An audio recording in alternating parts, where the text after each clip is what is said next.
सत साहिब बंदी छोड़ सतगुरु रामपाल जी भगवान की जय हो। परमपिता परमात्मा सारी सृष्टि के रचनहार, कुल मालिक, असंख्य ब्रह्मांडों के स्वामी, तीनों लोकों में प्रवेश करके सबका भरण पोषण करने वाले जगत गुरु संत श्रोमणी सतगुरु रामपाल जी परमेश्वर जी के चरण कमल में आज दिनांक 22 जून 2022 को हम सभी सत्सेवक भाई बहनों की तरफ से कोटि कोटि सादर दंडवत प्रणाम। और आप सभी वीडियो देख रहे भाई बहनों को हम सभी की तरफ से प्यार भरा सत साहिब। पुण्यात्माओं, एक बार फिर से परमपिता परमेश्वर सतगुरु रामपाल जी भगवान ने हम सभी आत्माओं के ऊपर छोटी सी सात संगति की दया बख्शी है। घंटे भर हम परमपिता परमेश्वर की सात संगति में बैठेंगे, मालिक की महिमा करेंगे, ज्ञान आधार से कुछ चर्चाएं करेंगे ताकि हमारा विश्वास भक्ति मार्ग पे और ज्यादा दृढ़ हो। तो फिर हम सभी भगत भाई बहन बैठे हैं, नेपाल से भाई बहन बैठे हुए हैं, लास्ट में दास की माता जी बैठी हुई है, पीछे खिमकला बहन है नेपाल से, कमला बहन है नेपाल से, अंशिका दासी है, अपने कजोड़ भगत जी हैं, पीछे संतोष भगत जी हैं, आगे अपने दर्शनदास भगत जी हैं, पीछे ललित भगत जी हैं नेपाल से, खेमराज भगत जी हैं और दिल्लीराम भगत जी हैं नेपाल से। तो दया परमपिता परमात्मा की और सात संगति करने का या रखवाने का केवल एक ही मकसद होता है कि जितना जल्दी हो सके और जितना ज्यादा हो सके हम सतगुरु रामपाल जी भगवान को भगवान मान के, क्योंकि भगवान तो वे हैं ही, लेकिन हमारी जो अल्प बुद्धि है वो काल प्रेरित होने के चलते अभी उन्हें परमेश्वर के रूप में स्वीकार नहीं कर पा रही है। तो जितना जल्दी हो सके उतना उस विनाशकारी समय से पहले पहले हम परमेश्वर को परमेश्वर मान के और मर्यादा में रह के उनकी भक्ति करें, ताकि आने वाले विनाशकारी समय में हम परमेश्वर की आंखों के सामने अकाल मौत का शिकार ना हो। और परमेश्वर जो पहले से दुखी हैं हम लोगों की रहनी करनी से, 650 साल पहले परमेश्वर को हमने दुखी करके भेजा था मगर से, और अब की बार ये पिछली पीढ़ी है, हालांकि अब की बार परमेश्वर को दुखी करके नहीं भेजा जाएगा। हाँ, ये है कुछ मंदबुद्धि लोग अपनी अज्ञानता के चलते, अपनी नासमझी के चलते परमेश्वर को परमेश्वर ना मान के वे स्वयं यहां से दुखी होके जा सकते हैं, लेकिन इस पिछली पीढ़ी में परमेश्वर की विशेष आत्माएं जो सात संगत से जुड़ी हुई हैं वो उन्हें दुखी होकर नहीं जाने देंगी। और समय का तो विनाशकारी होना लाजमी है, इसमें कोई संशय नहीं है। प्राकृतिक उथल पुथल धरती पे शुरू हो चुकी है, 2021 से उसकी शुरुआत भी हो चुकी है। और आज की एक लेटेस्ट न्यूज है 22 जून 2018 की, यह अफगानिस्तान से एक न्यूज आई है। आज अफगानिस्तान में 6.3 रिएक्टर का भूकंप आया, यानी बहुत ही ज्यादा तेज गति होती है, 6.3। और भविष्य वक्ताओं ने कह रखा है कि 9 से 10 रिएक्टर तक के भूकंप आएंगे, धरती हिल जाएगी। और आज अफगानिस्तान में जो भूकंप आया है उसमें अभी शाम तक की जो न्यूज है उसमें तकरीबन 3000 तक लोग जो है वो मर चुके हैं। 3000 व्यक्ति भूकंप से मर चुके हैं, लाखों लोग जो है बेघर हो चुके हैं। तो ये तो एक छोटा सा एग्जाम्पल है, एक छोटे मोटे नमूने हैं जो आप सबके सामने उस विनाशकारी समय से पहले परमात्मा एक ट्रेलर के रूप में दे रहा है, दिखा रहा है, ताकि अपने आसपास की घटनाओं को देख के संभल जाओ, सुधर जाओ। भारत पे इसका असर इतना जल्दी नहीं होगा, लेकिन होगा और भयंकर होगा। लेकिन उससे पहले भारत के सीमावर्ती जो देश हैं या अन्य जो देश हैं वहां पे विनाश का समय पहले आएगा, जल्दी आएगा, ताकि भारत वालों को फिर भी संभलने का मौका मिले, भगत समाज को फिर भी उन घटनाओं को देख के संभलने का मौका मिले कि हम कहां और किस गफलत में जी रहे हैं। 27 साल से परमात्मा हमें मर्यादा और भक्ति का पाठ पढ़ा रहा है। पिछले 7 वर्षों से हम सत्सेवक भाई बहन उस परमात्मा के संदेशवाहक बन के आप लोगों को मर्यादाओं का पाठ पढ़ा रहे हैं, आप लोगों के सामने जो सत्य घटनाएं हैं वो बता रहे हैं कि धरती पे ये काल भगवान और परमात्मा के बीच में सूक्ष्म लड़ाई है। परमात्मा ने अपने एजेंट सतयुगों के रूप में धरती पे खड़े कर रखे हैं लोगों को जगाने के लिए, चेताने के लिए, और काल भगवान ने सतलोक आश्रम मैनेजमेंट हरियाणा और पूज्य गुरुदेव जी के कलयुगी परिवार को खड़ा कर रखा है अपने एजेंट के रूप में भगत समाज को अज्ञानता की गहरी नींद में सुलाने के लिए। और नतीजा आप सब भाई बहनों के सामने है।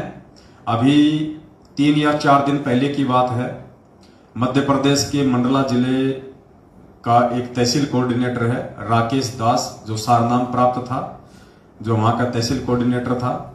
और जब मंडला में भक्तों ने छोटी सी सात संगति रखनी चाहिए थी तो उसने कुछ मूर्ख भक्तों की भीड़ इकट्ठा करके वहां का जो स्थानीय प्रशासन है वहां पे उसने शिकायत की और सात संगति को रुकवाने का कुप्रयास किया।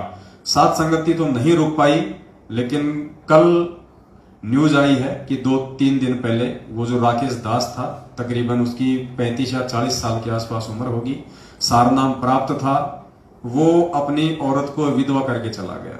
ये परमात्मा का विधान टूटता है। यहाँ पे हार्ट अटैक से उसकी मौत हुई है, अकाल मौत, जबकि परमात्मा का विधान है इस व्यक्ति का कि जिस भी पूरे परिवार ने नाम दीक्षा ले रखी होगी तो वो बहन विधवा नहीं हो सकती। यानी पत्नी से पहले इस भक्ति मार्ग में आने के बाद यदि आप मर्यादाओं में हैं तो पति की मृत्यु नहीं हो सकती। जबकि राकेश दास सार नाम प्राप्त है, तहसील कोऑर्डिनेटर है, फिर भी इसकी हार्ट अटैक से अकाल मौत हुई है। पीछे बच्चों को रोता बिलखता छोड़ गया, इसकी औरत विधवा हुई है, जो परमात्मा का विधान टूटा है। तो बाकी जो भगत भाई बहन है संगत वाले, जो अभी भी इस सतलोक आश्रम मैनेजमेंट हरियाणा और ये कोऑर्डिनेटर नामदान संचालक इनकी भान के नशे में सोए पड़े हैं, उनको जागना चाहिए भाई। तुम्हारी आंखों के सामने तुम्हारे मुख्य सेवादार, कुछ दिन पहले बिहार का स्टेट कोऑर्डिनेटर राजदेव दास, हार्ट अटैक से उसकी मौत हुई, बाथरूम में बैठा बैठा मर गया। और परमात्मा कहते हैं मल द्वार से जिसकी आत्मा निकलती है वो सीधा नरक में जाता है। तो पुण्यात्माओं, विचार आप लोगों ने करना पड़ेगा। हालांकि हमें यह भी पता है कि आप सभी लोग विचार नहीं कर सकते, आप सभी लोगों का बुद्धि स्तर उतना नहीं है जितना परमात्मा यहाँ पे चाहता है बनाना, लेकिन ये आपके अपने संस्कारों की कमजोरी है, इसमें परमात्मा का भी कोई दोष नहीं है। देखो 27 साल से परमात्मा पूरी दुनिया को सत्संग कर करके समझा रहे हैं, और 8.5 अरब की जनसंख्या में से कितने लोग समझे? मुश्किल से 20 लाख लोग, मुश्किल से, क्योंकि 2014 बरवाला कांड तक केवल 14.5 लाख की संगत थी। उसके बाद में 5-6 लाख ही लोगों ने जोड़ दिए होंगे। हम कुल मिला के 20 से 25 लाख का आइडिया लगा ले संगत का हद मार के। बाकी झूठ बोलने वाले तो झूठ बोलते रहते हैं, 1 करोड़ हो गए, 2 करोड़ हो गए। हकीकत में परमात्मा की जो संगत है वो 20 या 25 लाख से ऊपर नहीं है। ये तो संगत का आंकड़ा है, भक्तों का आंकड़ा नहीं बता रहा मैं केवल भीड़ का आंकड़ा बता रहा हूं, संगत का आंकड़ा है। भगत तो मुश्किल से 1-2 लाख ही होंगे परमात्मा के, मुश्किल से 1-2 लाख, जिनमें आधे तो सात संगतियों से जुड़ चुके हैं और आधे जुड़ने की प्रोसीजर में है। धीरे धीरे रोजाना सैकड़ों की संख्या में भाई बहन सात संगतियों से जुड़ते जा रहे हैं। तो पुण्यात्माओं, 27 साल से 8 अरब की जनसंख्या को भगवान सत्संग करके संदेशा दे रहा है। और कितने लोग आए? 20 लाख, मतलब 1% भी पूरी दुनिया की जनसंख्या का परमात्मा की शरण में नहीं आया। तो पुण्यात्माओं, हम सत्सयुगों के प्रयास से सारी संगत कहां से आ जाएगी? लेकिन फिर भी उस 1% से ऊपर संगत सात संगतियों से जुड़ चुकी है। तो परमात्मा हमें यह बताते हैं कि बेटा, खोकापुर के काग मिले दिन दोई रे, अरबों में कोई हंस हमारा होई रे। परमात्मा कहते हैं हमारे जो सच्चे सेवक होंगे, जो सच्चे भगत होंगे, वो तो लाखों में करोड़ों में कोई एक आधा होगा। इसलिए आपको ज्यादा परेशान होने की या टेंशन लेने की जरूरत नहीं है कि हम 7 साल से इतनी मेहनत कर रहे हैं, इतने वीडियो बना रहे हैं, इतना लोगों को जगा रहे हैं, फिर भी संगत जाग नहीं रही। तो परमात्मा उदाहरण साथ साथ पेश कर रहे हैं कि बेटा, मैं भी तो 27 साल से 8 अरब की जनसंख्या को समझा रहा हूं, 1% भी अभी तक मेरे शरण में नहीं आया। तो रीजन क्या है? शरण में वो आएगा जिसके लिए परमात्मा धरती पे आया है, जो मोक्ष की अधिकारी आत्माएं हैं वर्तमान में पिछली पीढ़ी में। क्योंकि परमात्मा हीरे मोती लाल का व्यापारी है, परमात्मा कबाड़े का व्यापारी नहीं है। हालांकि शरण में तो चाहे पूरी दुनिया आ जाओ परमात्मा के, लेकिन वो शरण में आना नहीं होता है। परमात्मा कहते हैं ताते सतगुरु शरणा लीजिए, कपट भाव जिन दूर करीजिए। जो अपने मन से राग द्वेष छल कपट निंदा चुगली चोरी जारी स्वार्थ इन सबको दूर कर देता है, वो सतगुरु की शरण में माना जाता है, समझा जाता है।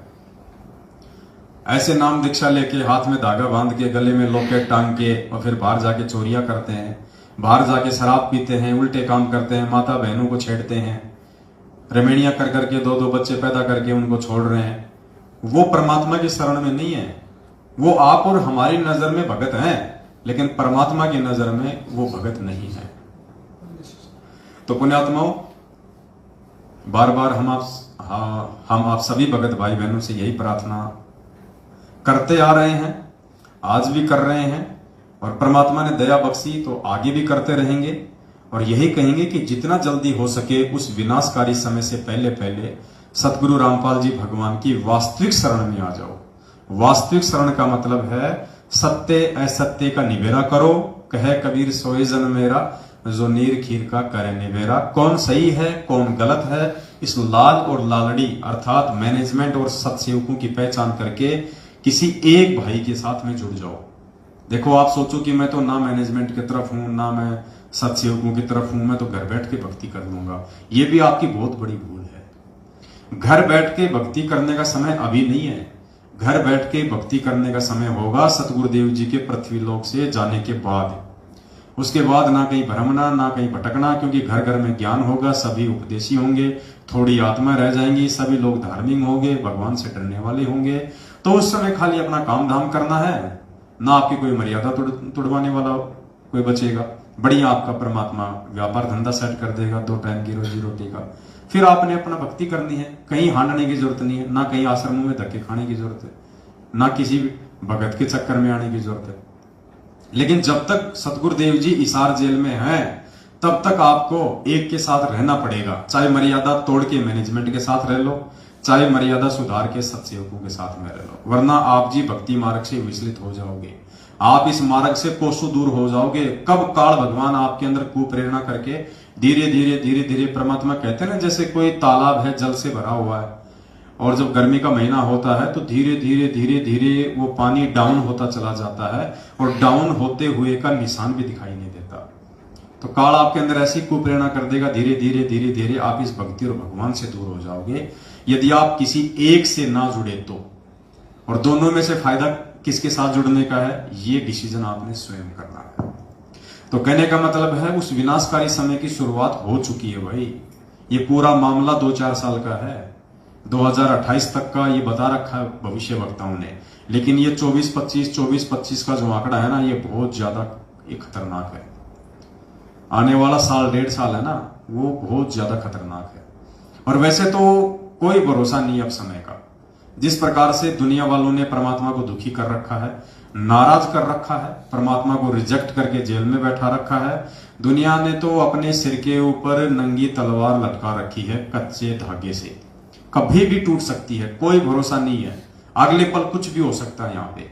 ये तो परमेश्वर की मेहर समझो कि परमात्मा भगत समाज को और दुनिया वालों को एक मौका दे रहे हैं कि जितना हो सके मेरी आत्माएं और काल के जाल से बाहर निकल के मेरी शरण में आ जाएं, तो उनका बचाव हो जाए। बस इतना ही देर है, बाकी तो दुनिया का विनाश हुआ पड़ा है, कोई बचाने वाला नहीं है। क्योंकि बचाने वाले को ही हमने रिजेक्ट कर दिया, तो बचाएगा कौन।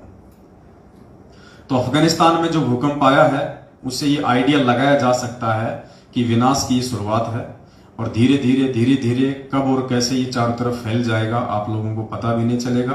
पृथ्वी की धुरी चेंज हो चुकी है, आपको पता है। वैज्ञानिकों ने अभी नीचे की जो प्लेटें हैं, जो उनका अन्वेषण किया है, उससे पता चला है कि जो भारत देश है, धीरे धीरे वो यूरोप की तरफ नीचे से वो खिसक रहा है। अर्थात पूरी पृथ्वी की धुरी चेंज हो जाएगी, संतुलन बिगड़ जाएगा, जिसके चलते भयंकर भूकंप आएंगे और सुनामियां आएंगी, बाढ़ आएंगी, मतलब बहुत भयंकर भयंकर आपदाएं आएंगी। अब सोचो उस समय पुण्यात्माओं, ये ना सोचना कि गुरुजी बचा लेंगे। बचाएंगे तो गुरुजी, लेकिन बचाएंगे किसको? उसको बचाएंगे जो आज गुरुजी का बन के दिखाएगा, जो आज परमात्मा का बन के दिखाएगा। हम बात बात पे प्रार्थना कर लेते हैं, गुरुजी दास पे दया करो, गुरुजी मेहर करो, गुरुजी दास की रक्षा करना, लेकिन तुमने तो प्रार्थना कर ली, लेकिन परमात्मा भी तो चेक करेगा ना कि ये रक्षा के लायक है या नहीं है। परमात्मा भी तो चेक करेगा ना 27 साल से मैंने जो ज्ञान दिया है ये उस ज्ञान को आधार बना के चल रहा है या ये मेरे परिवार की चापलूसी और देखा देखी में चल रहा है। परमात्मा चेक करेगा कि ये भगत कितना मर्यादा में है, कितना मर्यादा में नहीं है। उसके बाद गुरुजी रक्षा करेगा। गुरुजी आपके बाप का नौकर नहीं है, जो आप कहोगे वैसा गुरुजी कर देगा। तो पुण्यात्माओं, प्रार्थना है समय रहते साथ संगति से जुड़ जाओ। देखो हम भी आपके भाई बहन ही है। अगर हम आपके दुश्मन होते या हम जिस प्रकार से हमारे को एक खलनायक के रूप में पेश कर दिया गया है संगत में मैनेजमेंट वालों के द्वारा अपने धार्मिक धंधे के लिए कि कहीं जनता को सच्चाई पता ना चल जाए भगत समाज को, और हमारा ये ज्योति पाठ और दान का धंधा बंद ना हो जाए, ये रक्तदान और देह दान का धंधा बंद ना हो जाए, ये फर्जी आश्रम के लिए जमीन दान करवाने का धंधा बंद ना हो जाए। इन्होंने जिस प्रकार से हमारे को खलनायक बना के पेश कर रखा ना संगत में, तो इनका तो ये मजबूरी है करना, क्योंकि इनका तो वरना धंधा चौपट हो जाएगा। आप लोगों की क्या मजबूरी है? आपकी बुद्धि भी क्यों ऑफ हो रही है? अरे हम अगर आपके दुश्मन होते, हम यदि इस परमात्मा के दुश्मन होते, हमें यदि ये मार्ग अच्छा नहीं लगता तो हम क्यों पड़े इस मार्ग में? हमें क्या स्वार्थ है इस मार्ग में पड़े रह के 3 टाइम की आरती करने का, भक्ति करने का, और आप जैसे मंद बुद्धि लोगों को समझाने के लिए अपना खोपड़ा खराब करने का। अरे गुरुद्रोही कौन होता है? गुरुद्रोही वो होता है जिसको गुरु जी से कोई मतलब ही नहीं होता, जिसको गुरु की संगत से कोई मतलब ही नहीं होता, वो होता है गुरुद्रोही। यानी बिल्कुल गुरु जी के विपरीत। तो आज तक है कोई ऐसा शब्द हमारे मुख से निकला हो किसी भी भाई बहन के, साथ संगत वालों के, जो गुरु जी के विपक्ष में हो? या ऐसा कोई हमारा वो कर्म है आज तक का जिससे कि गुरु जी की बदनामी हो, लोग गुरु जी को भला बुरा कहें, लोग गुरु जी की निंदा चुगली करें, जबकि मैनेजमेंट वालों के लाख कर्म हम आपको गिना दें, गुरु जी के परिवार के सैकड़ों कर्म हम आपको गिना दें, जिनकी वजह से आज दुनिया संत रामपाल जी को गालियां दे रही है। जब ये मनमुखी रूप से चंद पैसों के लिए राजनेताओं के तलवे चाटते हुए जब ये बीजेपी को वोट देने का फरमान जारी करते हैं पीले पर्चे के माध्यम से, तो कांग्रेस वाले और कांग्रेस के समर्थित जितने भी लाखों करोड़ों लोग हैं वो गुरु जी को गालियां देते हैं कि काय का संत है ये तो वास्तव में गुंडा है, भुंडा है, ये तो राम रहीम जैसा ही है, ये तो आसाराम जी जो है वो जैसा ही है, काय का संत, ये ज्ञान तो देता है सतलोकार, खुद ये गंदी राजनीति करता है। तो ये मैनेजमेंट अपनी करनी के चलते, अपने कुकर्मों के चलते गुरु जी को दुनिया से गालियां दिलवा रहा है। जब ये कांग्रेस को वोट डालने का आदेश देता है भक्तों को, तो बीजेपी वालों से गुरु जी को गालियां निकलवाता है। जब इसने हरियाणा के जाट आरक्षण में जाटों का समर्थन किया, तो बाकी जो कास्ट थी, राजपूत थे, अन्य जो कास्ट वाले थे, उनसे गालियां दिलवाई। सरकार का विरोधी बना दिया, क्योंकि हरियाणा के जाटों का जो पंगा था वो हरियाणा की बीजेपी सरकार से था, और मैनेजमेंट ने इन जाटों का समर्थन किया जाट आरक्षण में, तो सरकार से गुरु जी को जो है वो गालियां निकलवाई। तो इनके लाखों हम आपको कुकर्म गिना देंगे, जिसके चलते आज संत रामपाल जी भगवान दुनिया में निंदा के पात्र बने हुए हैं। तो गुरुद्रोही कौन हुआ? और ये ना समझना कि गुरुद्रोही वो ही होता है जो सीधा सीधा गुरु जी को गालियां दे। नहीं नहीं, ये कलयुग है, यहां हर चीज की परिभाषा चेंज हो गई है। गुरुद्रोही वो ही नहीं होता जो गुरु जी को गालियां दे, गुरु जी को भला बुरा कहे, गुरु जी की निंदा चुगली करे। उससे बड़ा गुरुद्रोही वो होता है जिसके कुकर्मों के चलते, जिसके उल्टे भक्ति विरुद्ध कर्मों के चलते दुनिया जिसके गुरु जी को गालियां दे। तो वो काम आज कौन कर रहा है? सतसेवक या सतलोक आश्रम मैनेजमेंट हरियाणा आपकी आंखों के सामने है। हाथ कंगन को आरसी क्या, पढ़े लिखे को फारसी क्या।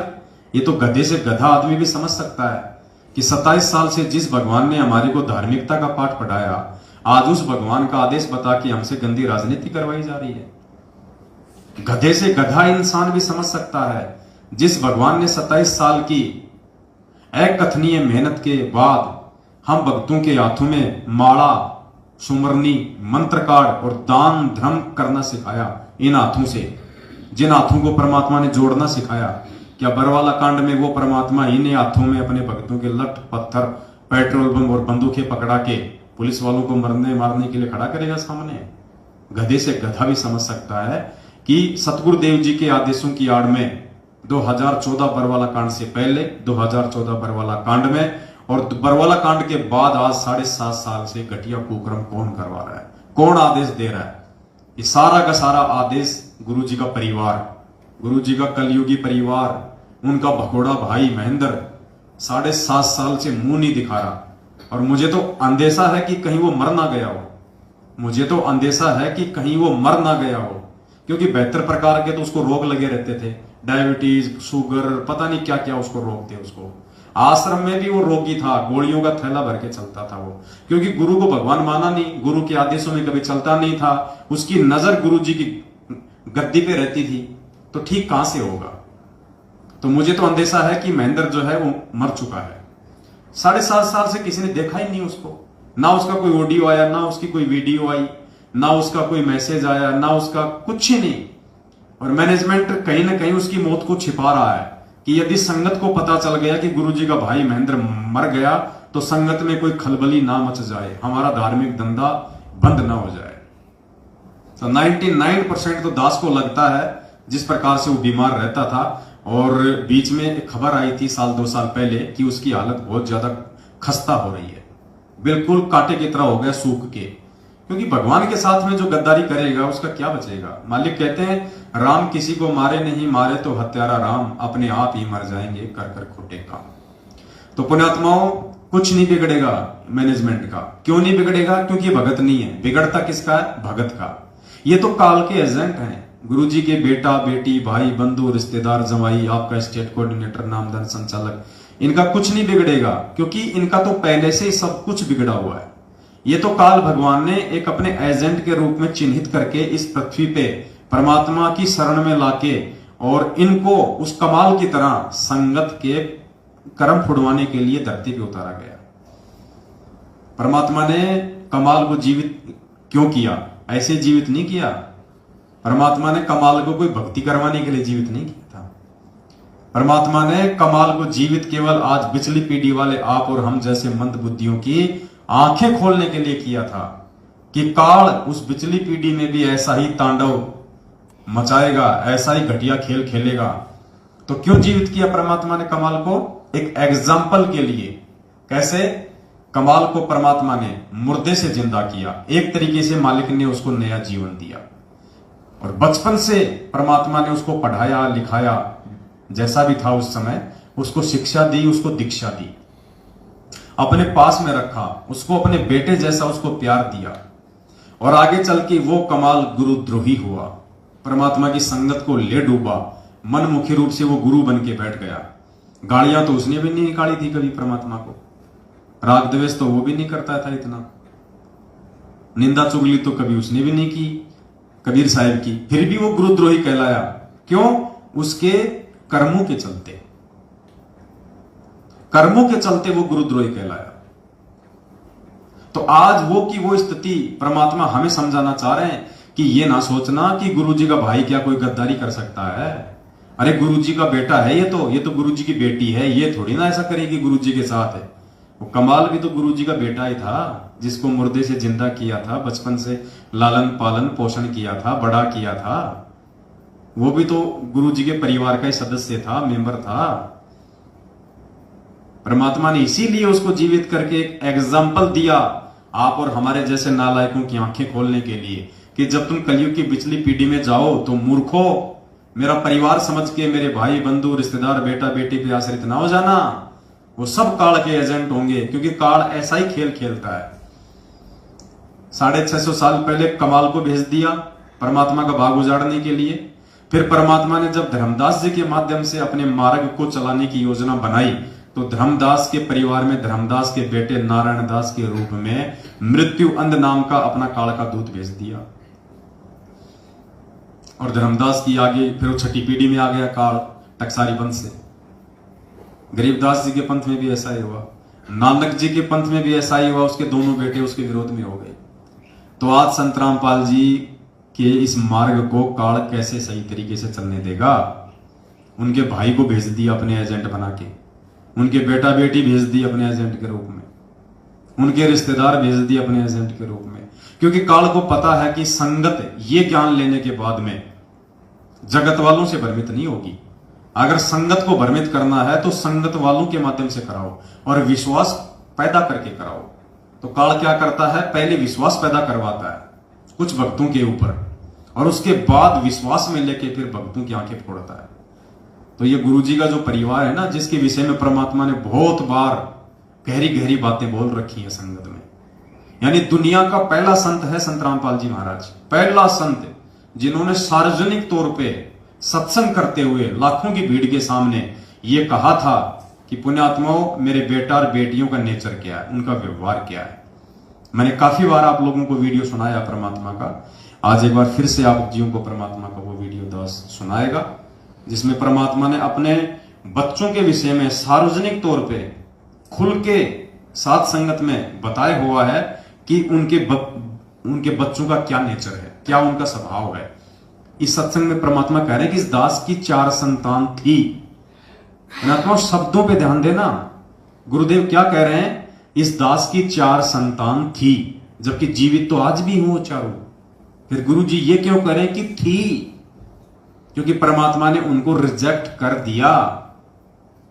परमात्मा कहते हैं साधु शब्दां परखिए और दुख पड़े घरनार, सूरवीर जद जानिए जब रण बाजे तलवार। तो संत और साधु की पहचान वो क्या कहना चाह रहे हैं, क्या संकेत कर रहे हैं, उनके शब्दों से होती है। तो परमात्मा कह रहे हैं वर्तमान में 2008 का सत्संग है ये, और उनकी चारों जो औलाद हैं, 2 बेटे 2 बेटियां, मंजू, अंजू, वीरेंद्र और मनोज, चारों अभी जिंदा हैं, इसी धरती पे हैं काल के एजेंट के रूप में। फिर भी गुरु जी कह रहे हैं कि मेरी 4 संतान थी यानी अब नहीं है। अब इससे बड़ा संकेत और कौन देगा, लेकिन मूर्ख नहीं समझेंगे, मूर्ख नहीं समझेंगे, क्योंकि परमात्मा कहते हैं जिसकी जितनी बुद्धि उतना दे बताए, उसका बुरा मत मानियो अधिक कहां से लाए।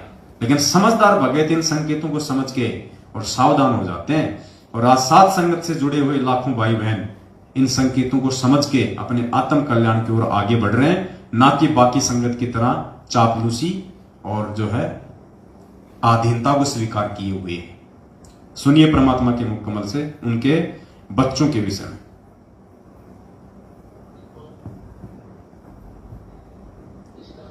संतान 2 लड़के 2 लड़की थी।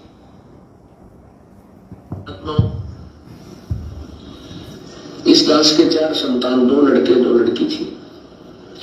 यदि ये दास उन्हीं में उलझ रह जाता, अब मुझे पता है मेरी कितनी की खातिरदारी करूं, खूब पता है मुझे वो क्या नेचर है उनका, कैसा उनका स्वभाव, क्या करते।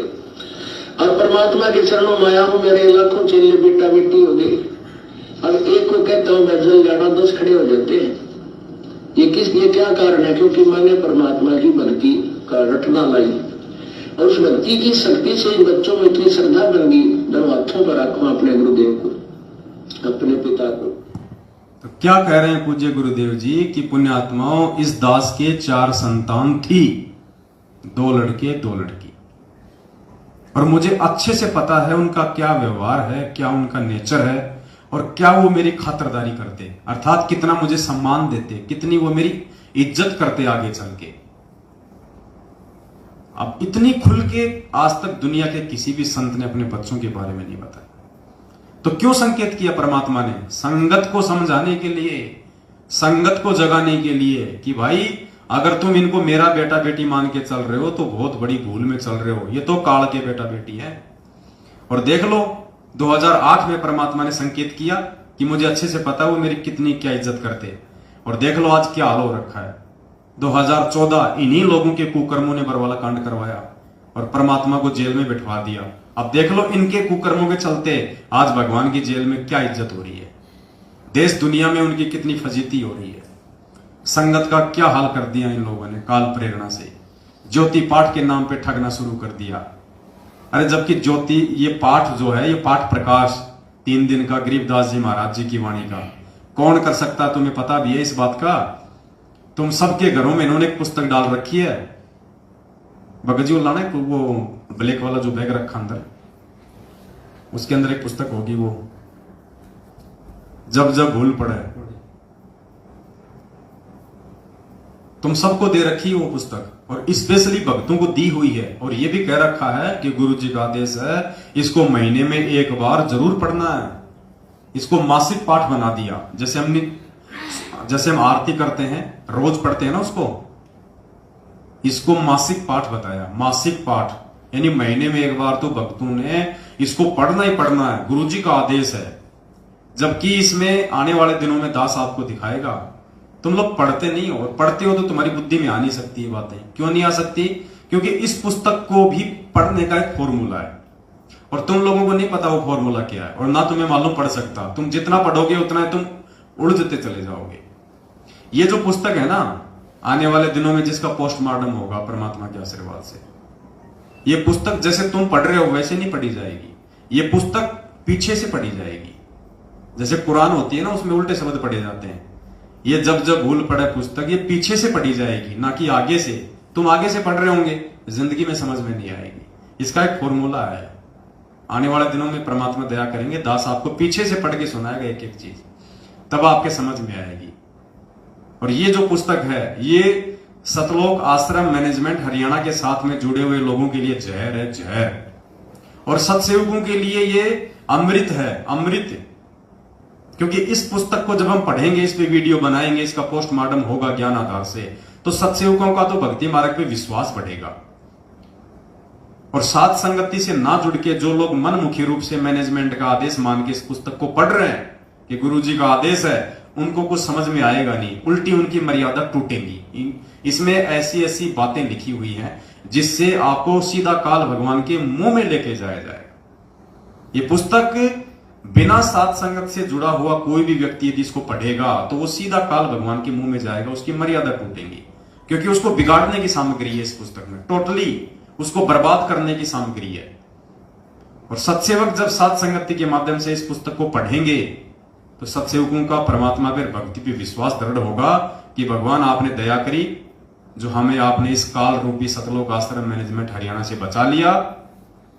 आपने अपने कलयुगी परिवार रूपी काल भगवान के एजेंटों से बचा लिया, वरना आज हम धोबी के कुत्ते की तरह हो जाते, ना घर के ना घाट के, हमारे कुछ भी समझ में नहीं आता। तो आने वाले दिनों में इस पुस्तक को हम लेके चलेंगे। तो परमात्मा यहां पे अपने बच्चों के विषय में स्पष्ट बता रहे हैं, और आज तुम उन्हीं बच्चों की पूंछ पकड़ के चल रहे हो, उन्हीं की चापलूसी कर रहे हो, उसी कलयुगी भाई के आदेशों पे चल रहे हो, और उसी परिवार के आदेशों पे चंद टुकड़ों के लिए उनकी गुलामी करने वाले नामदान संचालक और कोऑर्डिनेटरों के पीछे चल रहे हो। भाई बुद्धि भ्रष्ट हो चुकी है।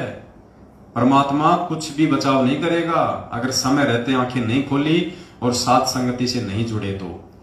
अरे परमात्मा कहते हैं, कहे कबीर सोए जन मेरा, जो नीर खीर का करे निबेरा। अरे सत्य असत्य को देखना, जांचना, परखना भगत का प्रथम कर्तव्य है। तुम्हें किस मूर्ख ने बहका दिया? तुम्हें किस पागल ने कह दिया कि पवन दास का वीडियो देखोगे तो तुम जो है तुम्हारा नाम खंड हो जाएगा? ये किसी मूर्ख व्यक्ति की सोच है, घटिया व्यक्ति की, जिसका अपना स्वार्थ होगा। वो कह सकता है, परमात्मा नहीं कह सकते। परमात्मा ने तो कह रखा कि कहे कबीर सोए जन मेरा, जो नीर खीर का करे निबेरा। अब नीर खीर यानी दूध और पानी, दूध और पानी को आपस में मिक्स कर दिया हो, और उसको यदि कोई छान के, कोई परख के, कोई ऐसी कोई विधि हो जिससे वो दूध को अलग कर दे, पानी को अलग कर दे, परमात्मा कहते हैं मेरा सच्चा भक्त तो वो है। चाहे झूठ और सांच को आपस में कितना मिला दिया जाए, मेरा भगत मेरे ज्ञान से उनमें नीर खीर का निबेरा कर लेगा, निर्णय कर लेगा कि सच क्या और झूठ क्या है। उसके बाद में सत्य का संग करेगा, झूठ को त्याग देगा। उसको बताया भगवान ने हंस। अरे तुमसे तो जगत वाले अच्छे। एक आदमी पढ़ लिख के जज बनता है, कोर्ट में बैठता है, वो क्या करता? वो जज का क्या काम क्या होता है? निर्णय देना। वो दोनों पक्षों की बातें सुनता है, भले एक उसमें दोषी है और एक उसमें निर्दोष है, वो दोनों की बातें सुनेगा, बड़े धैर्य से सुनेगा, पक्षपात नहीं करता वो। भले उसको 20 तारीख देनी पड़े आगे, जब तक वो जान नहीं लेगा, निर्णय नहीं कर लेगा, वो नीर खीर का निबेरा नहीं कर लेगा कि सही कौन है और गलत कौन है, दोषी कौन है और निर्दोष कौन है, तब तक वो जज निर्णय नहीं देता, उसको कहते हैं जज। और तुम वैसे तो कहते हो कि हमने संत रामपाल जी भगवान से तत्व ज्ञान ले रखा है, हमारे गुरुजी ने हमारे को तत्व ज्ञान दे दिया। अरे गुरुजी ने तो सब कुछ दे दिया, तुमने क्या लिया? सोचो, तुम्हें अगर कोई जज बना दे, तुम भक्तों में से अगर किसी को कोई जज बना दे, नालायको तुम तो सबके घर बर्बाद कर दो, क्योंकि तुम्हारी तो आंखें नहीं है, तुम्हारी तो सही और गलत को फैसला करने वाली बुद्धि नहीं है, तुम तो देखा देखी में चलने वाले हो। तुमको कोई वकील साइड में आके 2 लाख रुपए दे दे, तुम तो आंखें बंद कर लोगे, क्योंकि तुम्हारी तो बुद्धि भ्रष्ट हो रखी है, मैनेजमेंट ने तुम्हारी बुद्धि भ्रष्ट कर रखी है। तुमसे अच्छा तो वो जगत वाला आदमी है जो कम से कम दोनों पक्षों की बातें सुनता है और उसके बाद में वो निर्णय किस आधार से करता है। वो अपने आधार से निर्णय नहीं करता, वो दोनों पक्षों की बातों को फिर कानून की किताब से मिलाता है, संविधान से मिलाता है, और संविधान के अंतर्गत जो दोषी होगा उसको दोषी करार देगा, जो निर्दोष होगा उसको निर्दोष करार देगा। तो नालायकों, दोनों की बातें सुनो, साथ संगत वालों की भी वीडियो देखो, मैनेजमेंट की भी बातें सुनो, और उसके बाद में जो संविधान की जो किताब है ज्ञान गंगा, संविधान के जो सत्संग है, गुरुजी के सत्संग, गुरुजी के वचन, फिर उनसे मिलान करो कि वास्तव में गुरुजी ने क्या कह रखा है और हमसे कौन सी पार्टी क्या करवा रही है। गुरुजी का संविधान कहता है भगत को राजनीति से कोसों दूर रहना चाहिए, राजनीति का भगत का 36 का आंकड़ा है, और तुम्हारे को उसी राजनीति रूपी खूटे के बांध दिया गया जानवर बना के। कहां निर्णय किया तुम लोगों ने? तुम लोगों ने तो अपनी भक्ति बर्बाद कर दी, अपना जीवन बर्बाद कर दिया, तुम लोगों ने अपना परिवार बर्बाद कर दिया, क्योंकि इनके पीछे लग के और एक गंदी राजनीतियां कर करके कितने परिवार उजड़ चुके हैं, कितने भगत भाई बहन अकाल मौत मर गए, पीछे से उनके बच्चे यतीम हो गए, उनकी औरतें विधवा हो गई, कितने परिवार बर्बाद कर दिए सतलोक आश्रम मैनेजमेंट हरियाणा ने। तो भाई हमारी तो ड्यूटी है, जब तक परमात्मा ने सांस से दे रखी है और सद्बुद्धि दी हुई है, तब तक हमारी ड्यूटी है भोगने की। भाई हम तो भोगेंगे, हमें कोई परवाह नहीं है। तुम संगत वाले हमें अच्छा कहो चाहे हमारे को बुरा कहो, तुम अच्छा कह दोगे तो हम तुरंत सतलोक नहीं चले जाएंगे, तुम बुरा कह दोगे तो हम नरक में नहीं जाने वाले। हमारा फैसला सतगुरु के हाथ में है, संगत के हाथ में नहीं है। तो भाई और बहनों, थोड़ा विचार करो, इस बुद्धि को खोलो, वरना आने वाले समय में भगवान की आंखों के सामने मरोगे, परमात्मा की आंखों के सामने मरोगे। परमात्मा नहीं बचाएगा, क्योंकि ये अपना विधान नहीं तोड़ता। परमात्मा 27 साल से तुम्हें बचाने के लिए भगवान इतना अथक प्रयास कर रहा है, इतने संघर्ष झेल रहा है, तुम्हारे लिए लोगों की गालियां खा रहा है, तुम्हारे लिए लोगों की मार खा रहा है कि मेरे बच्चे ज्ञान आधार से थोड़ा परिपक्व हो जाएं, सही और गलत की जो है पहचान करने लग जाएं। और तुमने तो वो भेड़ चाल पकड़ रखी है, गुरु जी के वचनों पे कोई ध्यान नहीं तुम्हारा, गुरु जी के शब्दों पे कोई ध्यान नहीं तुम्हारा। गुरु जी कुछ कह रहे हैं, तुम कुछ कर रहे हो, क्या होगा भाई? ये निर्णय कर लेना समय रहते, नहीं तो बहुत ज्यादा बुरी दुर्गति और दुर्दशा को प्राप्त हो जाओगे, जैसे आए दिन हो रहे हैं। तो विनती कर सकते हैं हम केवल, वरना हमारा कोई स्वार्थ नहीं है, कोई स्वार्थ नहीं है। अरे कम से कम देख तो लो एक बार, हम लोग बोल क्या रहे हैं, हम लोग कह क्या रहे हैं। अगर हम गुरुजी की वीडियो ना सुनते, यदि हम गुरुजी के सत्संग ना सुनते, गुरुजी के द्वारा लिखित पुस्तकें ना पढ़ते, तो हमें क्या मालूम पड़ता कि पहले हम जो भक्ति साधना में लगे हुए थे, हम जिस संत और पंथ के यहां पे अंधे होके लगे हुए थे, वो सही था या गलत था। और अगर हिम्मत करके गुरुजी के वीडियो देख लिए तो आज सही राह पे चल रहे हैं ना, नहीं तो नरक की राह पे जा रहे थे। तो कम से कम एक बार देख लो सही क्या है और गलत क्या है। गुरुजी ने कौन से सत्संग में मना किया? परमात्मा ने तो हमेशा यही कहा है कि दूसरे के पैकेट में रखी हुई वस्तु को जब तक खोल के नहीं देखोगे तुम्हें मालूम क्या पड़ेगा उसके अंदर है क्या, उसमें गोबर भरा है या उसमें शहद है। तो पुण्यात्माओं, थोड़ी हिम्मत करके, और अगर तुम्हें भय है कि नामखंड हो जाएगा तो कोई बड़ी बात नहीं, एक बार नामखंड कर लो, अरे फिर से शुद्ध करवा लेना। तुम्हें कौन सा गंगा जी में जाके स्नान करना पड़ेगा? गली गली में इन्होंने फर्जी नामदान के अंदर खोल रखे हैं, अगर खंड भी हो जाए तो शुद्ध करवा लेना। और वैसे भी तुम कौन से शुद्ध हो? एक भी आदमी शुद्ध नहीं है संगत में, एक भी।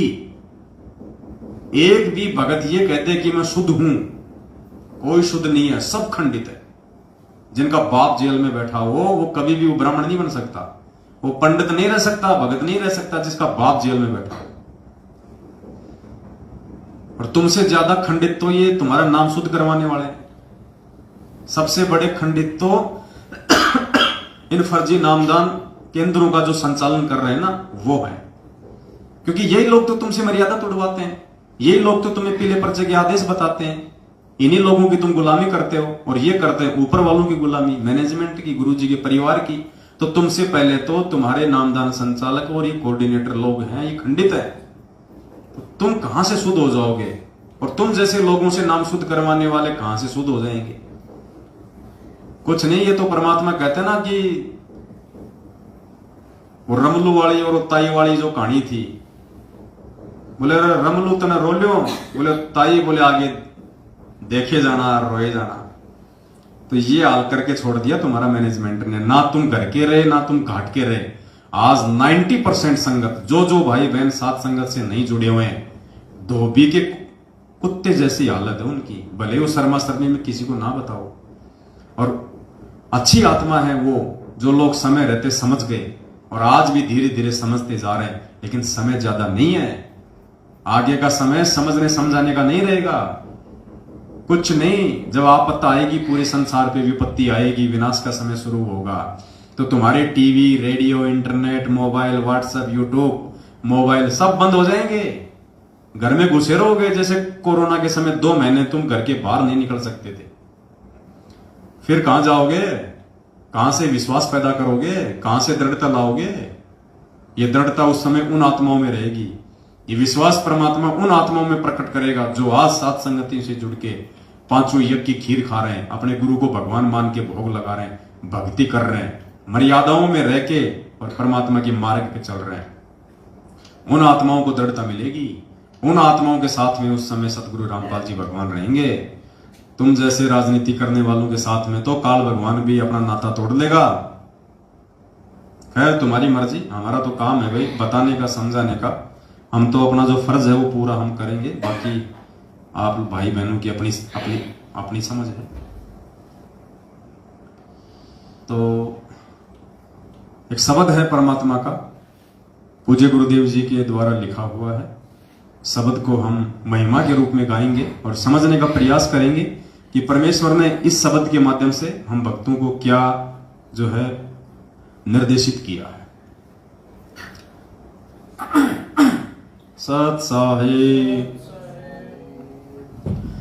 गुरु से लगन कठिन है रे भाई, गुरु से लगन कठिन है रे भाई। लगन लगे बिन काज न सरता, लगन लगे बिन काज न सरता। जीव पर ले हो जाई गुरु से लगन कठिन है रे भाई, गुरु से लगन कठिन है रे भाई। क्या कह रहे परमात्मा? गुरु से लगन कठिन है रे भाई। पुण्यात्मा सबसे पहली जो लाइन है ना, सबसे पहली जो लाइन, ये पूरा निष्कर्ष है इस पूरे शब्द का। गुरु से लगन कठिन है रे भाई। आज 90% संगत की जो लगन है वो गुरु जी से नहीं है। गुरु से लगन का मतलब गुरु जी से एक रस हो जाना, गुरु जी को परमात्मा मान लेना, उसको कहते हैं गुरु से लगन लगना। यानी एक से जब आपकी लगन लग जाएगी तो दूसरे की आपको उम्मीद नहीं रहेगी, दूसरे की आपको आशा नहीं रहेगी। तो गुरु जी कहते हैं कि गुरु से लगन लगाना ही कठिन है, भक्ति कठिन नहीं है।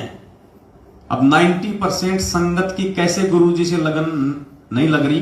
क्योंकि जिन जिन लोगों ने ये 14 जून 2022 को एक कागज की फोटो के साथ में लगन लगा के उस काल्पनिक फोटो को अपना भगवान मान के उसका प्रकट दिवस मनाया है, उनकी कहां से गुरु में लगन है? कहां तुम्हारी गुरु में लगन हो गई? तुमने तो कागज की एक काल्पनिक फोटो से लगन लगाई है, अपने गुरु से कहां लगन लगाई? अगर गुरु से तुम्हारी लगन होती तो 14 जून को उधर मुंह करके भी नहीं सोते, और 8 सितंबर के दिन सतगुरु रामपाल जी भगवान का प्रकट दिवस मना के फिर साबित करते कि हमारी लगन तो हमारे जिंदा कबीर सतगुरु रामपाल जी भगवान से है। तुम्हारी कहां लगन है सतगुरु से? इसीलिए तो भगवान ये शब्द बनाए हमारी आंखें खोलने के लिए कि मूर्खों कहां चल रहे हो तुम। नाम ले लिया, गले में लॉकेट डाल लिया, हाथ में रक्षा सूत्र बांध लिया और कह दिया मैं संत रामपाल जी का भगत, I am the follower of Sant Rampal जी, लगा लिया फेसबुक पे गोल गोल स्टेटस। ऐसे कोई गुरु जी से लगन लगती है क्या? ऐसे कोई गुरु जी का भगत माना जाएगा क्या? तो परमात्मा कहते हैं गुरु से लगन कठिन है रे भाई। और जिन आत्माओं की परमात्मा से लगन लग गई, जिनकी अपने सतगुरु से लगन लग गई, उन्हीं का बेड़ा पार होता है। कागज की फोटों से लगन लगाने वाले का बेड़ा पार नहीं होता। एक आत्मा के 2 पति जो बनाएगा वो तो नरक में जाएगा। गुरु गोविंद 2 नहीं भाई, जो 2 समझेगा वो दोजक में जाए। तो 14 जून को तो तुम एक तो मना रहे हो कागज की फोटो को, फिर 8 सितंबर को जैसा मैनेजमेंट तुम्हें कहेगा जन्मदिन मनाना तो तुम जन्मदिन मना लोगे, अवतरण मनाना तो तुम अवतरण मना लोगे, त्योहार मनाना तो तुम 8 सितंबर को त्योहार मना लोगे। तुम्हारा कोई स्टैंड ही नहीं है। बिन पैंदे के लोटे, जिधर ठोकर मारो उधर ही उड़ जाओ। अरे तुम आत्मा एक हो, तुमने उसके पति 2 बना रखे हैं, ये तो वैश्या भक्ति है, व्यभिचारणी भक्ति कर रहे हो तुम। कहां जी रहे हो भक्तो? फिर कहते हो हम संत रामपाल जी के भगत हैं। अभी तो तुम काल के भगत हो, संत रामपाल जी के भगत हो। सात संगति में आके देखो। गुरु से लगन कठिन है रे भाई, गुरु से लगन कठिन है रे भाई। लगन लगे बिन काज न सरता, लगन लगे बिन काज न सरता। जीव पर ले हो जाई गुरु से, लगन कठिन है रे भाई, गुरु से लगन कठिन है भाई। परमात्मा कहते हैं लगन लगे बिन काज नहीं सरता। एक सत्संग में कहा ना गुरु जी ने कि जब तक आप अपने गुरु को परमात्मा नहीं मानोगे तब तक तो आपकी भक्ति बनेगी नहीं। स्पष्ट कहा गुरु जी ने, जब तक आप अपने गुरु को परमात्मा नहीं मान लोगे तब तक तो आपकी भक्ति बनेगी नहीं। तो क्या कह रहे हैं परमात्मा? लगन लगे बिन काज नहीं सरता। आज क्यों मर रहे हैं मैनेजमेंट वाले? आए दिन सारनाम प्राप्त लोग हार्ट अटैक से, एक्सीडेंट में, बीमारियों से, कोरोना में मर गए हजारों। क्यों मर रहे हैं? क्योंकि लगन लगे बिना काज नहीं सरता, कोई काम सिद्ध नहीं होगा।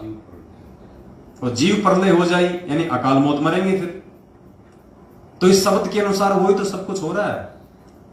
परमात्मा ने हमें गीता जी अध्याय 16 श्लोक नंबर 23 से क्या पढ़ाया कि शास्त्र विधि को त्याग के जो मनमाना आचरण करेगा उसकी ना सिद्धि होगी, ना रिद्धि मिलेगी, ना उसका कोई कार्य सिद्ध होगा। तो यही तो हो रहा है। हम इसी श्लोक के अनुसार तो चल रहे हैं 90% आज। शास्त्र विधि को त्याग के, क्योंकि शास्त्र तो क्या कहते हैं कि गुरु बड़े हैं गोविंद से और मन में देख विचार, हरि सुमरे सो रह गए और गुरु बचे हुए पार। तो शास्त्र क्या कह रहा है कि गुरु अगर कोई भगवान भी तुम मानते हो तो उससे भी बड़ा है। और कहते हैं कि तुम भगवान को पूजोगे गुरु के रहते सहते तो तुम पार नहीं हो पाओगे। हरि सुमरे सो वार है यानी वो काल की तरफ है, और गुरु बचे हुए पार। तो नालायको तुम शास्त्रों के अनुसार भी नहीं चल रहे। गीता जी अध्याय नंबर 16 श्लोक नंबर 23 जब गुरु जी हमें पढ़ाते हैं तो तुम सोचते हो गुरु जी तो दुनिया वालों के लिए कह रहे हैं। तो तुम कोई पाताल लोक के हो क्या? तुम भी तो इसी दुनिया के हो। तुम अपने ऊपर नहीं लेते उन शब्दों को, जबकि गुरु जी स्पेशली तुम्हारे लिए कह रहे हैं। तो देख लो, शास्त्र विधि को त्याग के तुम मनमानाचरण कर रहे हो। गुरु को छोड़कर तुम गोविंद को पूज रहे हो, जबकि तुम्हारा गुरु ही गोविंद है। गुरु गोविंद कर जानियो और रहिए शब्द समाए, और मिले तो दंडवत बंदगी नहीं पल पल ध्यान लगाए। आज एक भाई ने कमला बहन को यह मैसेज भेजा था कि गुरु गोविंद कर जानियो रहिए शब्द समाए, मिले तो दंडवत बंदगी नहीं तो पल पल ध्यान लगाए। जो इस वाणी को समझ जाएगा उसका मोक्ष निश्चित है। तो बहन ने दास से दिन में पूछा, तो दास ने कहा बहन वाणी तो बिल्कुल सही भेजी है भाई ने, लेकिन वो इसका अर्थ नहीं जान पा रहा। अब इस वाणी का क्या अर्थ है? गुरु गोविंद कर जानिए, यानी यहां पे भगवान का ऑप्शन ही समाप्त कर दिया। स्पष्ट आदेश दे दिया गुरु जी ने कि गुरु गोविंद कर जानिए, गुरु को ही गोविंद मानो, गुरु को ही भगवान मानो, गुरु को ही कबीर मानो, और रहिए शब्द समाए, यानी उसकी प्रत्येक मर्यादा में, उसके प्रत्येक वचन में, और मिले तो दंडवत बंदगी। अगर गुरु जी आमने सामने कभी हो जाए, मिल जाए, तो दंडवत बंदगी, नीचे जमीन पे लेट जाना चाहिए, झुक जाना चाहिए, अपने आप को मिट्टी बना देना चाहिए। नहीं तो पल पल ध्यान लगाए किसका? गुरु जी का। तो फिर भगवान के लिए तो जगह ही नहीं बची। भगवान को यदि आप मानते हो कोई और कोई गोविंद है, कोई भगवान है, तो भगवान के लिए तो इस वाणी में जगह नहीं छोड़ी। ध्यान भी उन्हीं का लगाना है, पल पल सामने आ जाए तो दंडवत भी उन्हीं को करना है, और गुरु को ही भगवान मान के चलना है, और उन्हीं के वचन में चलना है। तो तुम 14 जून को कहां धक्के खाने गए थे? किस कागज की फोटो को पूज के आए हो? क्यों अपना नाम खंड करके आए हो? अगर किसी का थोड़ा बहुत कोई बचा भी हुआ था, उनका भी इन्होंने 14 जून को खंड भंड कर दिया। तो परमात्मा कहते हैं लगन लगे बिन काज नहीं सरते। ये काज परमात्मा सत्सेवकों के सार रहा है। किसी की उंगली का नाखून भी अगर उतरा हो पिछले 7 साल से, एक भी बंदा लाके खड़ा कर दो। मर्यादा तोड़ने वाले तो 1000 मरेंगे, चाहे सत्सेवक हो चाहे मैनेजमेंट हो।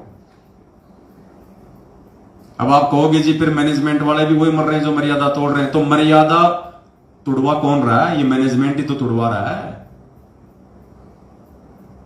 तो मालिक कहते हैं लगन लगे बिन काज नहीं सरते, जीव प्रलय हो जाए, गुरु से लगन कठिन है भाई। जैसे पपैया बूंद का प्यासा, जैसे पपैया बूंद का प्यासा, पिया पिया रट लगाई, प्यासे प्राण निकल जावे सक और नीर ना भाई, गुरु से लगन कठिन है भाई, गुरु से लगन कठिन है भाई। लगन लगे बिन काज न सरता, लगन लगे बिन काज न सरता, जीव पर ले हो जाई, गुरु से लगन कठिन है भाई, गुरु से लगन कठिन है भाई। क्या कह रहे हैं परमात्मा? जैसे पपैया बूंद का प्यासा, पिया पिया रट लगाई।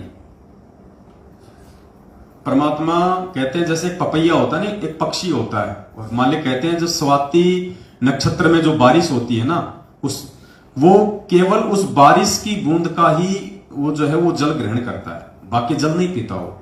चाहे प्यास के मारे वो प्यासा मर जाए, चाहे उसके प्राण निकल जाए, अगर वो पानी पिएगा तो स्वाति नक्षत्र में जो बारिश होती है उसी का जल पिएगा।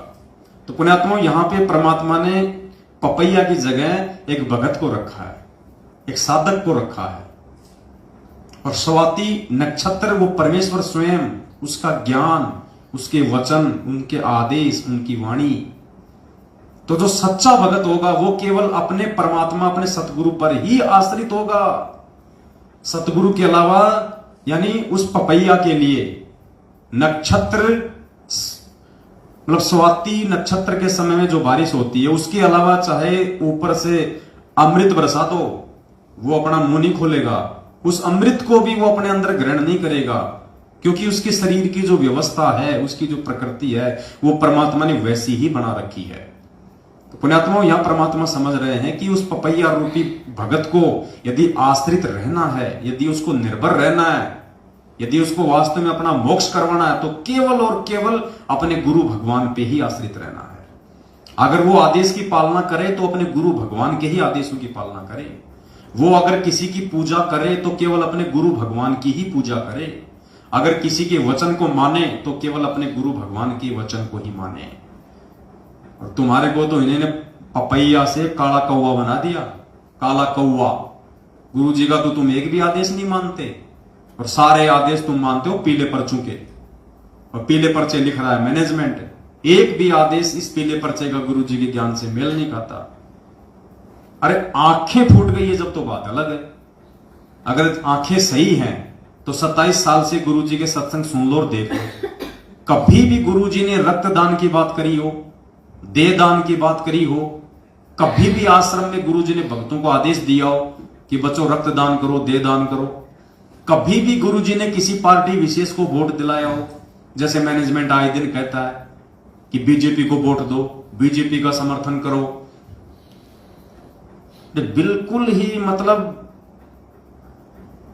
इस दिमाग में कोयला भर रखा है क्या?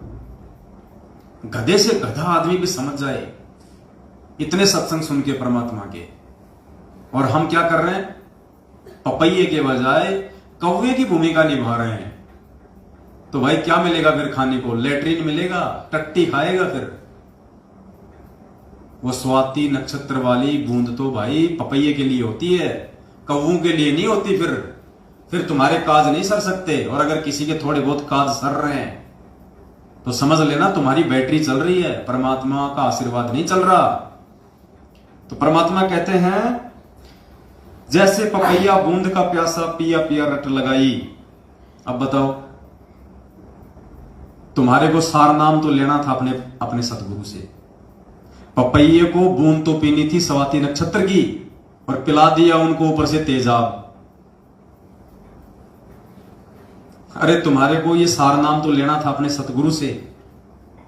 जैसे पपैया बूंद का प्यासा, हमें वो सार नाम रूपी बूंद अपने सतगुरुदेव जी के मुख कमल से लेनी थी, और तुम्हारे को इन काल एजेंटों ने सार नाम के नाम पे वो तेजाब पिला दिया। तेजाब ये कहके कि ये स्वाति नक्षत्र की बूंद का जल है।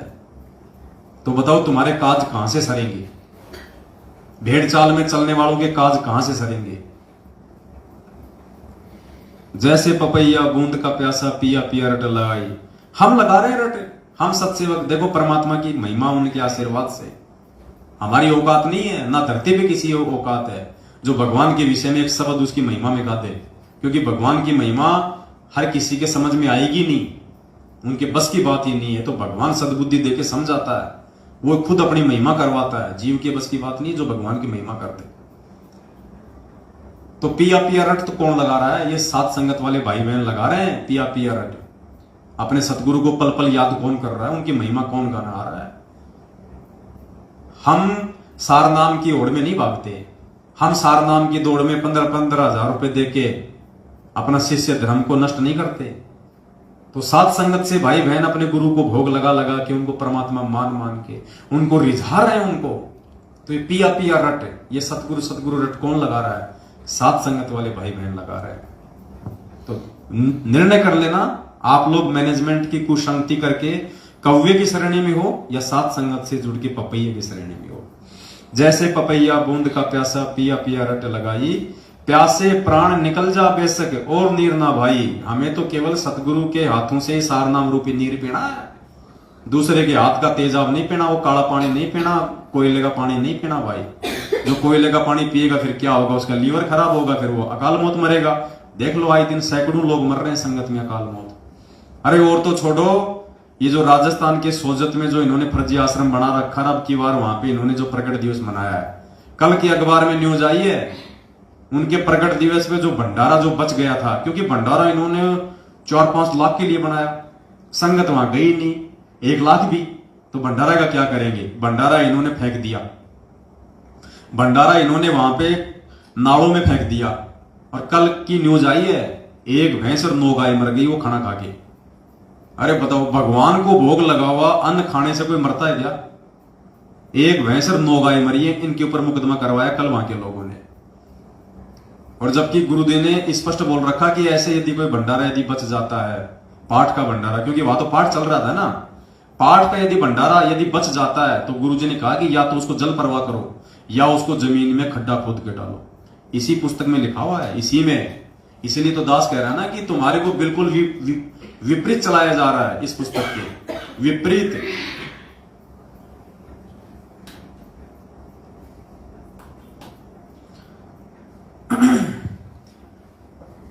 गुरु से लगन कठिन है रे भाई, गुरु से लगन कठिन है रे भाई। लगन लगे बिन काज न सरता, लगन लगे बिन काज न सरता, जीव पर ले हो जाई। गुरु से लगन कठिन है रे भाई, गुरु से लगन कठिन है भाई। जैसे मिर्गा शब्द सनेही शब्द सुनन को जाई, जैसे मिर्गा शब्द सनेही शब्द सुनन को जाई। शब्द सुने और प्राण दान दे, शब्द सुने और प्राण दान दे, तनिक नहीं बिराई, गुरु से लगन कठिन है भाई, गुरु से लगन कठिन है भाई। लगन लगे बिन काज न सरता, लगन लगे बिन काज न सरता। जीव पर ले हो जाई, गुरु से लगन कठिन है भाई, गुरु से लगन कठिन है भाई। आगे क्या करें परमात्मा, जैसे मिर्गा शब्द स्नेही शब्द सुनन को जाई। परमात्मा ने बताया जैसे हिरण है, और हिरण के अंदर एक कर्ण विकार है, और उसकी नाभि के अंदर परमात्मा ने कस्तूरी बताई।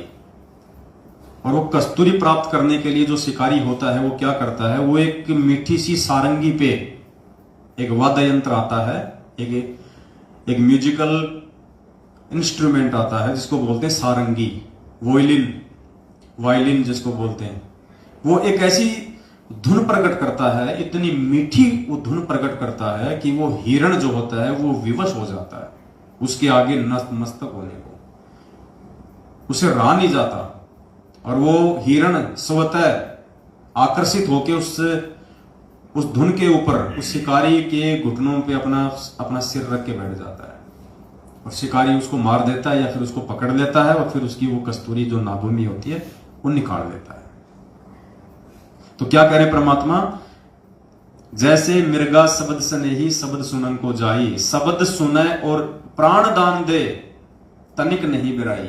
उस शब्द को सुनने के लिए वो इतना विवश हो जाता वो कि वो अपने प्राणों की भी परवाह नहीं करता। वो पुण्यात्माओं, इसी प्रकार परमात्मा यह कह रहे हैं कि जो सच्चा भगत होगा, जो नेक भगत होगा, वो केवल अपने सतगुरु के ही वचनों को महत्व देगा, दूसरे के किसी भी आदेश को फॉलो नहीं करेगा। वो चाहे कोई कितना ही मीठा बोले, चाहे कोई कितना ही अच्छा लोभ लालच वाला कोई आदेश बताए, चाहे कोई कितना ही ऑफर वाला कोई आदेश बताए, बिल्कुल नहीं मानेगा। वो केवल अपने सतगुरु के वचन का ही इंतजार करेगा, अपने सतगुरु के वचन पे ही वो टिका रहेगा, सतगुरु का ही वो इंतजार करेगा। क्योंकि उसका जो भाव होता है, जो सच्चा भगत होता है, उसका भाव केवल अपने सतगुरु के वचन के प्रति ही होता है। दूसरे के वचन को वो मान ही नहीं सकता, चाहे कोई कितना ही अच्छा बताए, चाहे कोई कितना ही, चाहे उनके परिवार का कोई सदस्य बताओ, चाहे कोई कोऑर्डिनेटर बताओ, उसके अंदर वो जो गुण होता है वो मतलब वो जन्मजात होता है।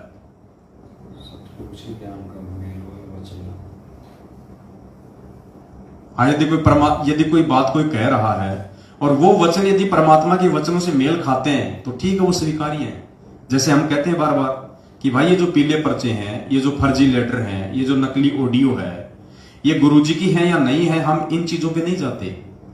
यदि इनमें कोई बात हमारे गुरुजी के वचनों से मेल खाएगी तो हमारे को स्वीकार्य है, अन्यथा बिल्कुल भी स्वीकार्य नहीं है, भले चाहे गुरुजी ने ही भेजे हो। क्योंकि सच्चे भगत की एक खासियत होती है,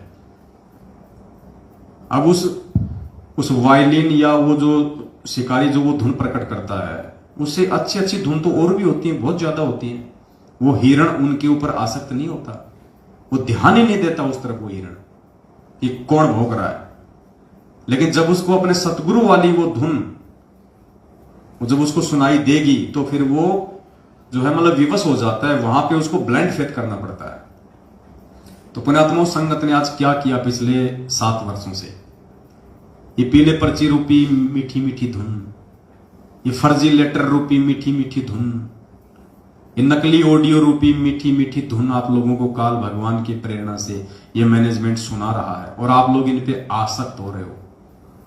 अरे हम भी तो आपके भाई बहन हैं, हम पे तो इनका कोई असर नहीं होता, हम तो उल्टा इनका पोस्टमार्टम और कर देते हैं कि ये किस व्यक्ति ने भेजा है, किस मनवश और स्वार्थी व्यक्ति के ये विचार है।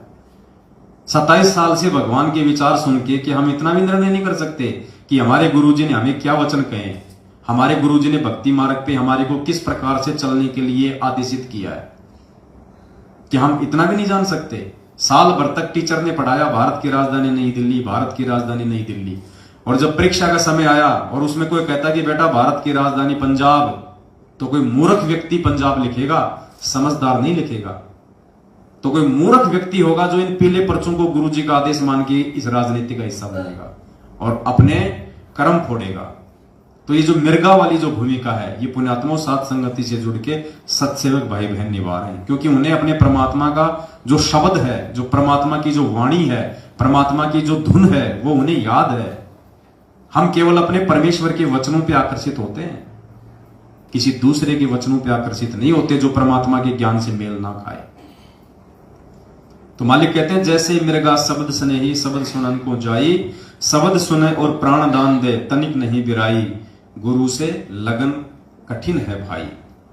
आगे परमात्मा कहते हैं जैसे सती चढ़े सल ऊपर, पिया रहो मन भाई, जैसे सती चढ़े सल ऊपर, पिया रहो मन भाई, अग्नि देख डरे ना मन में, अग्नि देख डरे ना मन में, हंस हंस जा जल जाई, गुरु से लगन कठिन है भाई, गुरु से लगन कठिन है भाई, लगन लगे बिन काज न सरता, लगन लगे बिन काज न सरता, जीव पर ले हो जाई, गुरु से लगन कठिन है भाई, गुरु से लगन कठिन है भाई। क्या करे परमात्मा, जैसे सती चढ़े सल ऊपर, पियो रहे मन भाई, अग्नि देख डरे ना मन में, हंस हंस जा जल जाई। परमात्मा एक दृढ़ भगत को समझाते हुए, दृढ़ भगत को कह रहे हैं कि जैसे पहले के समय में परमात्मा ने बताया कि जब भारत देश अंग्रेजों का गुलाम था और हमारे देश में सती प्रथा थी। सती प्रथा यानी यदि किसी औरत का पति यदि मर जाता था तो औरत को उसकी चिता पे साथ साथ जो है वो जला दिया जाता था, उसको सती का नाम दिया जाता था। तो कहते हैं उस समय जो सती होती थी, जो औरत होती थी, उसके मन में ऐसे भाव भर दिए जाते थे। जब उसके पति की मृत्यु हो जाती थी तो उसके अंदर ऐसे विचार भर दिए जाते थे, उसके अंदर ऐसे भाव भर दिए जाते थे कि ना चाहते हुए भी वो आग में अपने पति के साथ बैठ के जलने से बिल्कुल भी नहीं डरती थी, नहीं घबराती थी वो। तो कहते हैं भगत का इतना ज्ञान सुनने के बाद में, इतने परमात्मा के वचन सुनने के बाद में, इतने सत्संग सुनने के बाद में, एक भगत का यह दृढ़ विश्वास हो जाना चाहिए अपने सतगुरुदेव जी के प्रति। वो इतना उनके प्रति मतलब आकर्षित हो जाना चाहिए, अपने गुरु को इतना समर्पित हो जाना चाहिए कि उसको अपने सतगुरु के अतिरिक्त, अपने गुरु जी के वचन के अतिरिक्त दूसरी कोई चीज उसको दिखाई नहीं देनी चाहिए उसको। और चाहे उसको कोई कितना ही उसको रोकने का प्रयास करे, कोई कितना उसको टोकने का प्रयास करे। कहते हैं जैसे सती चढ़े सल ऊपर, पियो रहे मन भाई, अग्नि देख डरे ना मन में, हंस हंस जा जल जाए। वो आग को भी देख के नहीं डरती। उसके घर वाले कहते हैं कि ये छोड़ देना, ये तू क्या करेगी जल के, देख तेरे छोटे छोटे बच्चे हैं, इनको कौन पालेगा। उसको संपत्ति का उसको लालच दिखाया जाता है, उसको बाल बच्चों की मोह ममता में उसको मतलब फंसाया जाता है। लेकिन वो तो मतवाली हो जाती है, उस पर तो नशा सवार हो जाता है कि नहीं, अगर मेरा पति नहीं तो मैं भी नहीं, मेरे पति का कोई वजूद नहीं तो मेरा भी कोई वजूद नहीं। हमारे राजस्थान के सांबर में एक संत थे, उनके विषय में एक कथा प्रचलित है, मुझे उनका नाम नहीं पता, दोनों गुरु शिष्य का। तो उनके जो गुरुजी थे उन्होंने समाधि ले ली, उन्होंने अपना शरीर छोड़ दिया। और उसके बाद उनका आश्रम में जो एक परम भक्त था, उसने उसी दिन से अपनी आंखें बंद कर ली थी। पट्टी नहीं बांधी, ना आंखें फोड़ी, आंखें बंद कर ली उन्होंने। और उन्होंने कहा कि जब मेरा गुरु ही नहीं है इस दुनिया में तो मैं यहां पे मैं देखूं किस चीज को, और यहां की चीजें देखने के लायक है क्या। कौन सी वस्तु है जो देखने के लायक है? जब मेरा गुरु ही नहीं रहा। अगर दर्शन मैं करता तो केवल अपने मैं गुरु के दर्शन करता। दीदार यदि मैं इन आंखों से करूं तो मैं अपने गुरु के करूं, और कोई भी चीज यहां पे दीदार के लायक नहीं है। तो उसने अपनी आंखें बंद कर दी और आजीवन उसने अपनी आंखें नहीं खोली जब तक उसने शरीर नहीं छोड़ा। हालांकि तत्व ज्ञान की दृष्टि से ये मतलब उचित नहीं है, उन आत्माओं को ज्ञान नहीं था, लेकिन उनके भाव थे, उनका समर्पण था। तो हमने उनके उस अज्ञान को नहीं पकड़ना, हमने उसके अज्ञान के पीछे छुपे हुए अपने गुरुजी के प्रति प्रेम भाव और समर्पण को पकड़ना है कि ऐसे ऐसे भगत भी होके जा लिए। तो यहां ये शब्द में परमात्मा कह रहे हैं कि जैसे सती चढ़े सल ऊपर पियो रहे मन भाई, अग्नि देख डरे ना मन में हाँ सच जा जल जाए।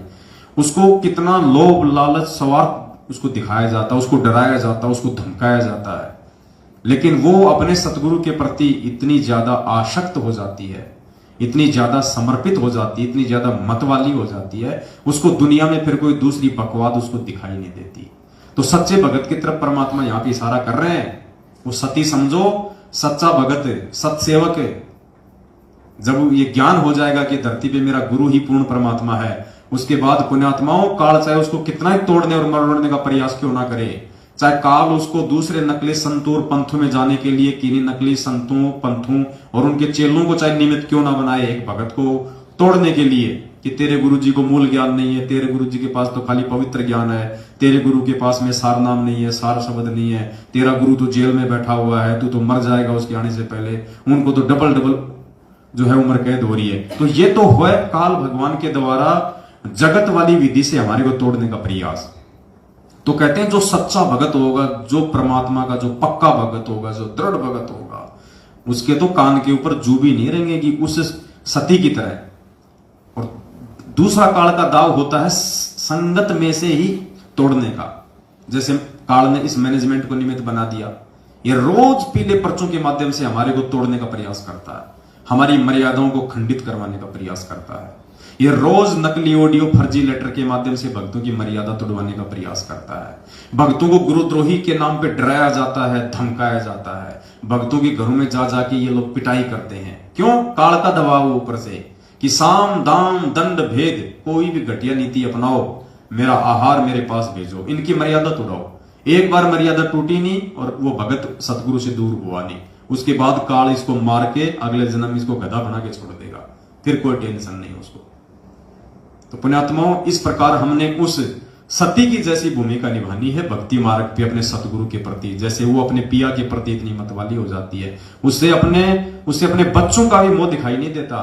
तो गुरु जी हमें समझा रहे हैं कि नालायको, ये पांचों यज्ञ की खीर खा खा के, साथ संगति से जुड़ जुड़ के, ये प्रमाण और सबूत देख देख के इतने दृढ़ हो जाओ अपने गुरु जी पे कि ये यदि कल ही यदि आ जाए गुरु जी कि चल बेटा सतलोक, तो पीछे से ना तो उन बच्चों में कोई मोह होना चाहिए। जैसे वो सती को दिखाते हैं ना कि देख तेरे छोटे छोटे बच्चे हैं, तू कहां आग में जलने जा रही है, इनको कौन पालेगा, ताकि उसको दया आ जाए, ताकि उसका मन डिग जाए और वो आग में ना जले, सती ना हो।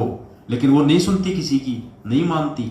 तो इसी प्रकार गुरु जी हमें उस सती वाली प्रोसीजर में लेके आना चाहते हैं कि तुम मेरे ऊपर इतने आसक्ति, इतने मत वाले हो जाओ कि गुरुजी ने कह दिया बेटा सामने कुआं है, कूद जा, तो कूद जा। ये मत देख कि वो कितना ऊंडा है, ये झुक के मत देख, और ये मत कह कि गुरुजी इसमें तो पानी नहीं है, सूखा है, कहीं मेरा पैर ना टूट जाए। गुरुजी ने कह दिया कूद जा, तो कूद जा, बस। गुरुजी ने कह दिया सामने बेटा पत्थर रखा है, इसको खाने लग जाओ, भले तुम्हारे दांत टूट जाएं। तो ऐसे परमात्मा हमें बनाना चाहते हैं। और वो हम बनेंगे कब? जब हमारी लगन हमारे एक गुरुजी से लगेगी। कागज की फोटो के अंदर हम घुसेंगे और उस नश्वर वस्तु को यदि हम भगवान मान के भोग लगाएंगे, वो तो पाखंड पूजा हो गई। फिर तो दुनिया वाले भी तो पत्थरों को भोग लगा रहे हैं। फिर हम में और दुनिया वालों में क्या अंतर हो गया? अरे फोटो को भी भोग लगाओ तो जो जिंदा है उसकी फोटो के सामने रख के लगाओ, और फोटो के मुंह में नहीं लगाना। फोटो केवल एक भाव प्रदर्शित करने के लिए है, सतगुरु की पल पल याद दिलाने के लिए है, ताकि हम डरें, हम जागते रहें, हमें याद रहे। कबीरा दर्शन साधु का, मुख पे बसे सुहाग, दर्श उन्हीं को होते जिनके पूर्ण भाग। अगर फोटो में यदि हम गुरु जी की देखेंगे तो कम से कम हमें गुरु जी याद आएंगे, गुरु जी की चंद बातें याद आएंगी हमारे को। हमारी इच्छा बनेगी चलो गुरु जी का सत्संग सुन लेते हैं। तो फोटो केवल परमात्मा में भाव बनाए रखने के लिए है। वैसे तो परमात्मा सृष्टि के कण कण में है, वो तो समर्थ है, वो तो चाहे तो फोटो में प्रकट हो जाए, लेकिन फोटो भी तो उसी की होनी चाहिए ना। तो हम सत्सेवक भी अगर फोटो के आगे रख के भोग लगाते हैं तो वर्तमान जिंदा कबीर की फोटो के आगे लगाते हैं, दाढ़ी मूछ वाली काल्पनिक हाथ से बनाई हुई फोटो के आगे नहीं लगाते। तो पुण्यात्माओं विचार करो, समझो, समय नहीं मिलेगा ये दोबारा। जैसे सती चढ़े सल ऊपर, जैसे सती चढ़े सल ऊपर, पिया रहो मन भाई, अग्नि देख डरे ना मन में, अग्नि देख डरे ना, हंस हंस चाचल जाई गुरु से, लगन कठिन है भाई, गुरु से लगन कठिन है भाई। लगन लगे बिन काज न सरता, लगन लगे बिन काज न सरता, जीव पर में हो जाई गुरु से, लगन कठिन है भाई, गुरु से लगन कठिन है भाई। दो दल सन्मुख आण जुटे हैं, दो दल सन्मुख आण जुटे हैं, सूरा लेत लड़ाई, टूक टूक हो पड़े धरती पे, टूक टूक हो पड़े धरती पे, वो खेत छोड़ ना जाई गुरु से, कठिन है भाई, गुरु से लगन कठिन है भाई। लगन लगे बिन काज न सरता, लगन लगे बिन काज न सरता, जीव पर में हो जाई गुरु से, लगन कठिन है भाई, गुरु से लगन कठिन है भाई। आगे पूज्य गुरुदेव जी एक भगत को सतगुरु के प्रति दृढ़ करने के लिए, उसको और ज्यादा विश्वासित करने के लिए परमात्मा क्या उदाहरण दे रहे हैं। दो दल सन्मुख आण जुटे, सूरा लेत लड़ाई। जैसे जैसे लड़ाई होती है, युद्ध होता है, तो कहते हैं दो दल सन्मुख आण जुटे, दोनों सेनाएं आमने सामने खड़ी हों। कहते सूरा लेत लड़ाई। जो सूरवीर होते हैं, जो बहादुर होते हैं, जो पीठ दिखाना नहीं जानते, वो आपस में लड़ाई लड़ते हैं, वो आपस में एक दूसरे के सामने होते हैं। टूक टूक हो पड़े धरती पे, वो खेत छोड़ ना जाई।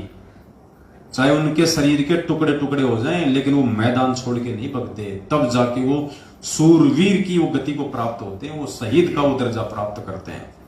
तो यहां परमात्मा एक भगत को यहां पे रख रहे हैं कि दो दल सन्मुख आण जुटे, सूरा लेत लड़ाई। दो दल हैं यहाँ पे, एक इस काल भगवान का और एक इस परमेश्वर का। और सूरा लेत लड़ाई, अब इस लड़ाई को वो लड़ेगा जो सूरवीर होगा। एक लड़ाई तो चल रही है काल भगवान और परमात्मा के बीच में मर्यादाओं को लेके, दूसरी लड़ाई चल रही है इन दोनों के एजेंटों को लेके। काल का एजेंट ये मैनेजमेंट, सतगुरु के एजेंट ये साथ संगत वाले। तो कहते सूरा लेत लड़ाई, जो सूरवीर होगा वो इस लड़ाई को जो है वो लड़ेगा। सूरवीर ही लड़ाई को लड़ सकता है, सच्चा भगत ही ये लड़ाई लड़ेगा, ये ज्ञान आधार की। और किससे लड़ेगा? परमात्मा कहते हैं वज्रबान की बोऊ बाड़ी, सतगुरु संत जीत है राड़ी। परमात्मा ने हमारे को तत्व ज्ञान रूपी ये वज्रबान दिया है, ये अस्त्र शस्त्र दिए हमारे को, ज्ञान आधार। ये तत्व ज्ञान रूपी जो ज्ञान है ये हमारा हथियार है, अस्त्र शस्त्र है। सतगुरु संत जीत है राड़ी। अब जो सतगुरु का संत होगा, जो सतगुरु का सच्चा भगत होगा, वो इस राड़ी अर्थात इस राड़ को, इस झगड़े को, इस फसाद को ज्ञान आधार से वो जीतेगा। तो कहते हैं दो दल सन्मुख आण जुटे हैं, सूरा लेत लड़ाई, टूक टूक हो पड़े धरती पे, वो खेत छोड़ ना जाए, वो मैदान छोड़ के नहीं भगेगा, इस परमेश्वर के मार्ग को छोड़ के नहीं जा सकता। गुरु जी कहते हैं ना कि वो वाणी है परमात्मा की कि सो काल जग जोड़ी, कौन सी है? पर द्वार छोड़ना जाए। द्वार धनी के पड़े।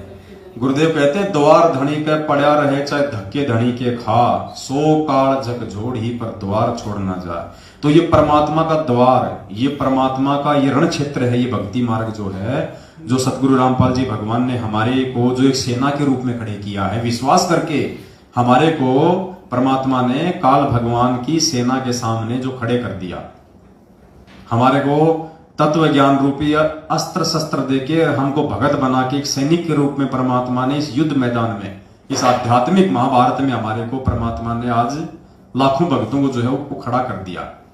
अब मालिक कहते हैं कि कौन लड़ेगा ये लड़ाई? सूरवीर लड़ेगा, जो सच्चा भगत होगा वो लड़ेगा।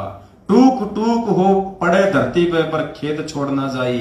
अब टूक टूक होके पड़ने का मतलब आध्यात्मिक मार्ग में क्या होता है कि तुम्हारे को डराया जाएगा, तुम्हारे परिवार वालों के द्वारा, तुम्हारे रिश्तेदारों के द्वारा, तुम्हारे ऑफिस वालों के द्वारा, तुम्हारे समाज वालों के द्वारा। कोई किसी का पति किसी को जो है वो तोड़ने का प्रयास करेगा, डराएगा, धमकाएगा, घर से निकाल दूंगा, मैं निकल जाऊंगा, मार दूंगा, ये कर दूंगा।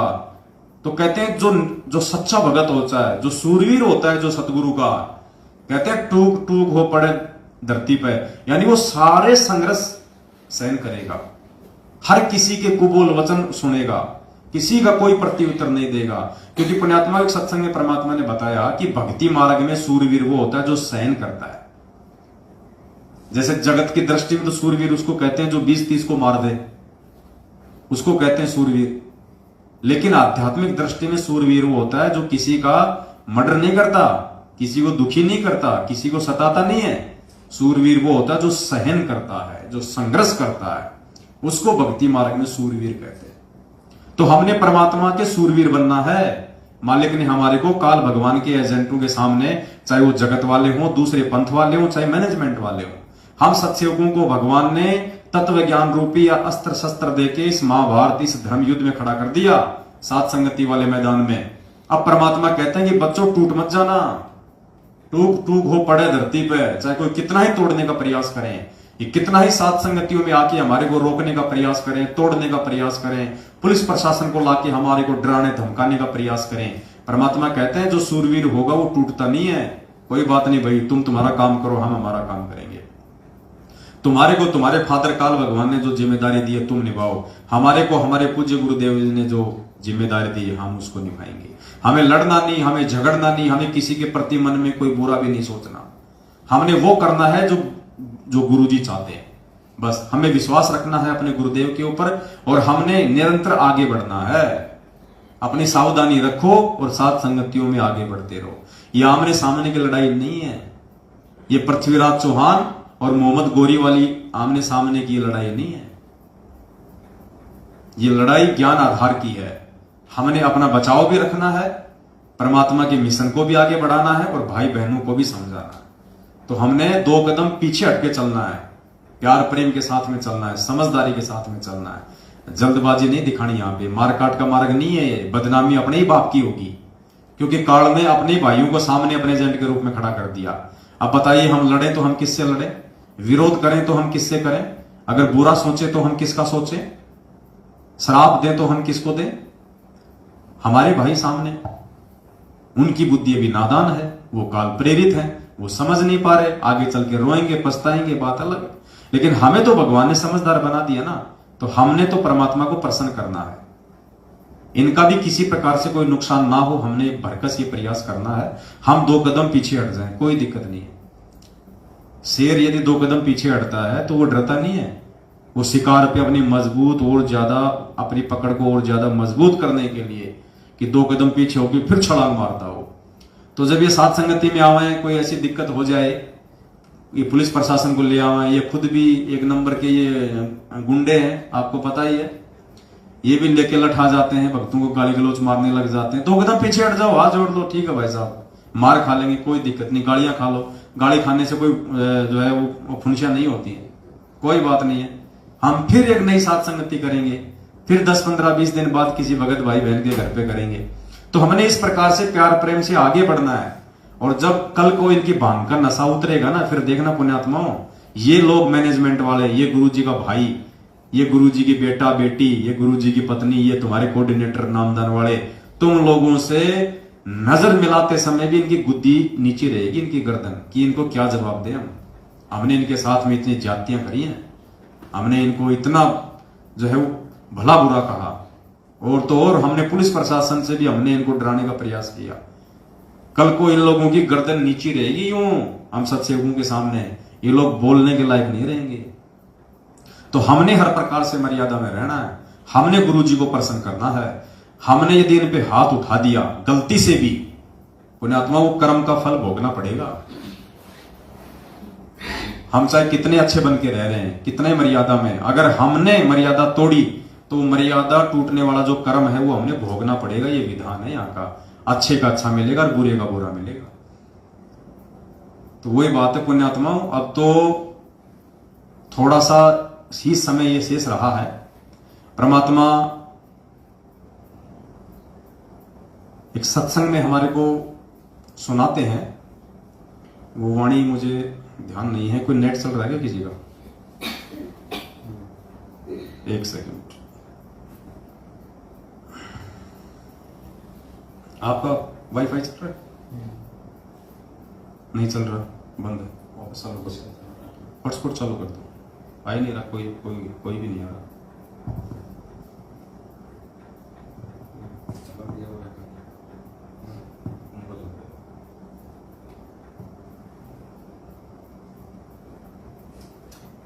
एक कथा है छोटी सी, आपको सुनाते हैं मालिक की दया से।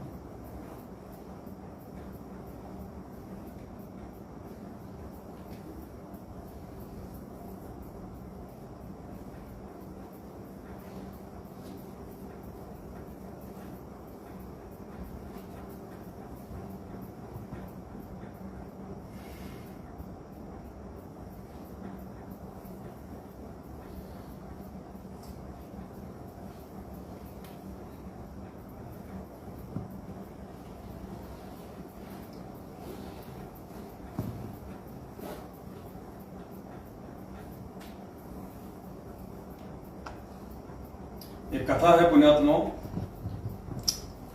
एक कथा है छोटी सी, आप सुनिएगा और उसके बाद आपको समझ में आएगा कि आज जिस प्रकार से, क्योंकि ये परीक्षा तो हमारी चल ही रही है। गुरुजी देखो इतना ज्ञान देके भगत के विश्वास की, धैर्य की, उसकी परीक्षा लेगा। अब इस परीक्षा में कितने लोग जल्दबाजी में और नासमझी में फेल हो चुके हैं, आप देखना। और जो लोग हिम्मत बांध के रुके हुए हैं, देखो मैनेजमेंट के साथ रह के गंदी राजनीति करना ये भक्ति मार्ग पे रुकना नहीं है। इससे अच्छा तो नालायक को भक्ति को छोड़ देते, कम से कम गुरु वचन तोड़ के ये कर्म तो ना बिगड़ते। रुकने का मतलब है गुरु जी के वचन पे रुकना, चाहे गर्दन कट जाए। गुरु जी ने कह दिया कि भक्तों को राजनीति से दूर तो दूर, फिर गुरु जी का भाई क्या, चाहे गुरु जी का बाप आके क्यों ना बोल दे, नहीं करनी तो नहीं करनी। तो ये कहानी है एक राजा और एक नाचने वाली की। और देखो कैसे उस नाचने वाले के एक दोहे ने कितने लोगों को पाप करने से बचा लिया। एक राजा को राज भोगते हुए काफी समय हो गया था, बाल भी सफेद होने लगे थे। एक दिन उसने अपने दरबार में एक उत्सव रखा और अपने गुरुदेव एवं मित्र देश के राजाओं को भी सादर आमंत्रित किया। उत्सव को मनोरंजन बनाने के लिए राज्य की सुप्रसिद्ध नाचने वाली को भी बुलाया गया। राजा ने कुछ सोने की मुद्राएं अपने गुरुजी को भी दी, ताकि यदि वे चाहें तो नाचने वाली के अच्छे गीत व नृत्य पर उसे पुरस्कृत करें। सारी रात नाच गान चलता रहा। ब्रह्म मुहूर्त की बेला आई, यानी सुबह 4-5 बजे का समय हुआ। नर्तकी ने देखा, उस नाचने वाली ने देखा कि मेरा ढोलक बजाने वाला ऊंग रहा है, यानी उसको उबासी आ रही है, जो ढोलक बजा रहा था उसको नींद सी आ रही है। नर्तकी ने देखा कि मेरा तबले बजाने वाला ऊंग रहा है, उसको जगाने के लिए नर्तकी ने एक दोहा पढ़ा। उस नाचने वाली ने अपने ढोलक वाले को जगाने के लिए कि भैया सो मत, अभी थोड़ी देर की बात है, वरना सारा काम बिगाड़ देगा। उसने एक दोहा पढ़ा, क्योंकि सबके सामने तो बोल नहीं सकती थी वो, इसलिए उसने एक दोहे के माध्यम से उस ढोलक वाले को जागरूक करना चाहा और उसने क्या कहा, बहुत बीती थोड़ी रही, बहुत बीती थोड़ी रही, यानी रात जो है 75% बीत चुकी है। बहुत बीती यानी ज्यादातर रात बीत चुकी है भाई, थोड़ी रही, थोड़ी सी बची है भाई, सुबह होने वाली है। पल पल गई बिताए, और पल पल समय निकलता जा रहा है। एक पलक के कारण क्यों कलंक लग जाए।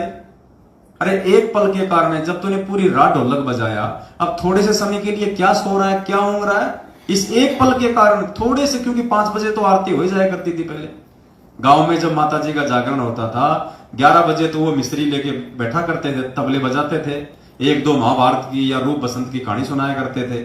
सुबह 5 बजे ओम जय जगदीश हरे करके अपना निकल लिया करते थे। तो 4-4:30 बजे वो तबले वाला ऊँग रहा था, नींद आ रही थी, तो नर्तकी ने उसको क्या कहा कि बहुत बीती थोड़ी रही, पल पल गई बिताए, एक पल के कारण क्यों कलंक लग जाए। कि थोड़े से समय के लिए क्यों राजा को नाराज कर रहा है, थोड़े से समय के लिए क्यों इस सभा में मेरी बेइज्जती करवा रहा है, क्यों अपने ऊपर ये कलंक लगवा रहा है भाई, अपनी मंडली के ऊपर। तो उसने अपने तबले वाले को जगाने के लिए दोहा बोला था। अब उस दोहे का असर कहां कहां हुआ देखना पुण्यात्माओं। अब इस दोहे का अलग अलग व्यक्तियों ने अपने अपने अनुरूप अलग अलग अर्थ निकाला। तबले वाला सतर्क होकर ढोलक बजाने लगा, वो जाग गया तबले वाला कि यार बात तो ठीक कह रही है, जब पूरी रात तूने हाथ तोड़े हैं तो थोड़े से समय के लिए क्यों सो रहा है, कहीं राजा नाराज हो जाए, तेरे को ना कोई इनाम दे, उल्टा तेरे को जेल में और ठोक दे कि तूने हमारी पार्टी बंद कर दी। तो वो एकदम से सतर्क हो गया, अटेंशन हो गया, बढ़िया जो है वो तबला बजाने लगा। ये बात जब गुरुजी ने सुनी, राजा का जो गुरु था उसने जब ये बात सुनी, उसने ये दोहा सुना। कौन सा दोहा कि बहुत बीती थोड़ी रही, पल पल गई बिताए, एक पलक के कारण क्यों कलंक लग जाए। जब ये बात गुरुजी ने सुनी तो उन्होंने सारी मोहरें उस नाचने वाली के सामने फेंक दी। वही दोहा नर्तकी ने फिर से पढ़ा तो राजा की लड़की ने अपना 9 लखा हार नाचने वाली को भेंट कर दिया। अब देखना आगे इन सब ने क्यों किया ये सब। फिर वही दोहा दोहराया तो राजा के पुत्र युवराज ने अपना मुकुट उतारकर नाचने वाली को समर्पित कर दिया। नर्तकी फिर वही दोहा दोहराने लगी तो राजा ने कहा कि बस कर। अब राजा हो गया, गुस्से में हो गया राजा को मालूम नहीं था क्या क्या हो रहा है यहां पे। तो राजा ने कहा कि बस कर, एक दोहे से तुमने वैश्या होकर भी सबको लूट लिया। राजा को चिंता होगी कि सब इसको भेंट कर रहे हैं, ऐसा क्या हो गया, इसने तो सबको अपने जाल में फंसा लिया। तो राजा नाराज हो गया उसके ऊपर, वो कहने लगा बस कर, एक दोहे से तुमने वैश्या होकर भी सबको लूट लिया। जब ये बात राजा के गुरु ने सुनी तो गुरुजी की आंखों में आंसू आ गए और गुरुजी कहने लगे राजा इसको तुम वैश्या मत कहो, ये तो अब मेरी गुरु बन गई है, इसने मेरी आंखें खोल दी हैं। ये कह रही है कि मैं सारी उम्र, यानी राजा के गुरु ने वैश्या के दोहे का क्या मतलब निकाला और कैसे उसकी आंखें खुली कि मैं सारी उम्र संयम पूर्वक भक्ति करता रहा और आखिरी समय में नर्तकी का मुजरा देखकर अपनी साधना नष्ट करने यहां चला आया हूं भाई, मैं तो चला। ये कहकर गुरुजी तो अपना कमंडल उठाकर जंगल की ओर अपनी साधना के लिए चल पड़ा। यानी उस दोहे का उस गुरु पे क्या असर हुआ कि रे नालायक, तूने बहुत बीती थोड़ी रही और पल पल गई बिताए, कि नालायक पूरी जिंदगी तो तूने साधना की, जंगलों में तूने तपस्या की भगवान प्राप्ति के लिए, और अब लास्ट समय में जब तेरा मोक्ष होने वाला है तो तू ये गंदे नाच देखने के लिए आ गया, अपने कर्म बिगाड़ने के लिए आ गया, तू अपनी भक्ति बिगाड़ने के लिए आ गया। तो राजा को इससे मतलब शिक्षा मिल गई और राजा ने वो उसके गुरु ने वो मोहरें उस नर्तकी को फेंकी और वापस अपनी साधना के लिए चला गया। अर्थात भक्तों को यहां पे शिक्षा लेनी चाहिए। पुण्यात्माओं, ये परीक्षा चल रही है हमारी और ये थोड़ा बहुत समय बचा हुआ है, गुरुजी के जेल से बाहर आने का थोड़ा ही समय बचा हुआ है। बहुत बीती बहुत गई, क्या वाणी है, बहुत बीती थोड़ी रही। यानी पुण्यात्माओं, अब हमारी जो परीक्षा का जो समय था, जो परमात्मा 7 साल से ले रहे हैं, वो ज्यादातर समय हमारा बीत चुका है। और थोड़ी रही, थोड़ा समय बचा है, साल 1.5-2 साल का, हद मार के। वैसे तो मालिक की मौज है, समर्थ के विषय में हम आकलन भी नहीं कर सकते, लेकिन जीव बुद्धि के हिसाब से सोच रहे हैं कि हो सकता है परमात्मा 1.5 से 2 साल में दया कर दे, बाकी हो सकता है परमात्मा 2028 तक का भी स्वांग रस दे। हो तो मालिक है भैया, भक्तों को बिल्कुल नीले कपड़े की तरह निचोड़ के देखेगा। वो तो जो उसका रहेगा, जो उसका होगा, वो तो भैया सबरी की तरह 1000 साल भी इंतजार करेगा। तो कहने का मतलब है बहुत बीती थोड़ी रही और पल पल गई बिताए, यानी ये जो परीक्षा का समय जो पिछले 7 साल से 2014 बरवाला कांड से जो ये चल रहा है, तो परमात्मा हमें समझाना चाहते हैं इस दोहे के माध्यम से कि नालायको, तुम्हारी परीक्षा का ज्यादातर समय बीत चुका है। तुमने जो कष्ट, तुमने जो संघर्ष जो किया है परमात्मा प्राप्ति के लिए, वो ज्यादातर समय बीत चुका है। अब थोड़े से समय के लिए अपना धैर्य मत खो, अपने गुरुजी से अपना विश्वास मत उठाओ, लोगों की बातों में आके तुम अपनी भक्ति बर्बाद ना करो, इन पीले पर्चों की मान के अपनी भक्ति बर्बाद ना करो, मेरे परिवार वालों के झूठे आदेशों को मान के तुम अपना ये भक्ति धन बर्बाद ना करो। बहुत बीती थोड़ी रही, पल पल गई बिताए, एक पलक के कारण क्यों कलंक लग जाए। अब थोड़े से समय के लिए, जब तेरा गुरु आने वाला है, जब तेरा गुरु तुझे जो फसल तूने बोई है उसका परिणाम तुझे देने वाला है, थोड़े से समय के लिए क्यों अपना एक कर्म धर्म नष्ट कर रहा है, क्यों दूसरे पंथों में जाके अपना समय बर्बाद कर रहा है, अपनी भक्ति बर्बाद कर रहा है, अपने गुरु को बदनाम कर रहा है, अपने स्वयं के जीवन को बर्बाद कर रहा है थोड़े से समय के लिए। तो राजा के गुरु ने क्या किया, वापस शिक्षा लेके जंगल में चला गया अपने साधना के लिए।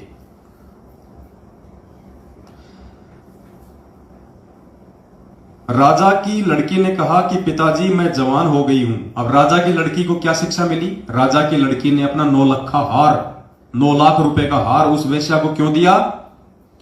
राजा की लड़की ने कहा पिताजी मैं जवान हो गई हूं, आप आंखें बंद किए बैठे हैं, मेरी शादी नहीं कर रहे थे, मैं आज रात आपके महावत के साथ, यानी जो हाथी चलाता है राजा का, हाथी का ड्राइवर, आपके हाथी के ड्राइवर के साथ भागकर अपना जीवन बर्बाद कर रही थी।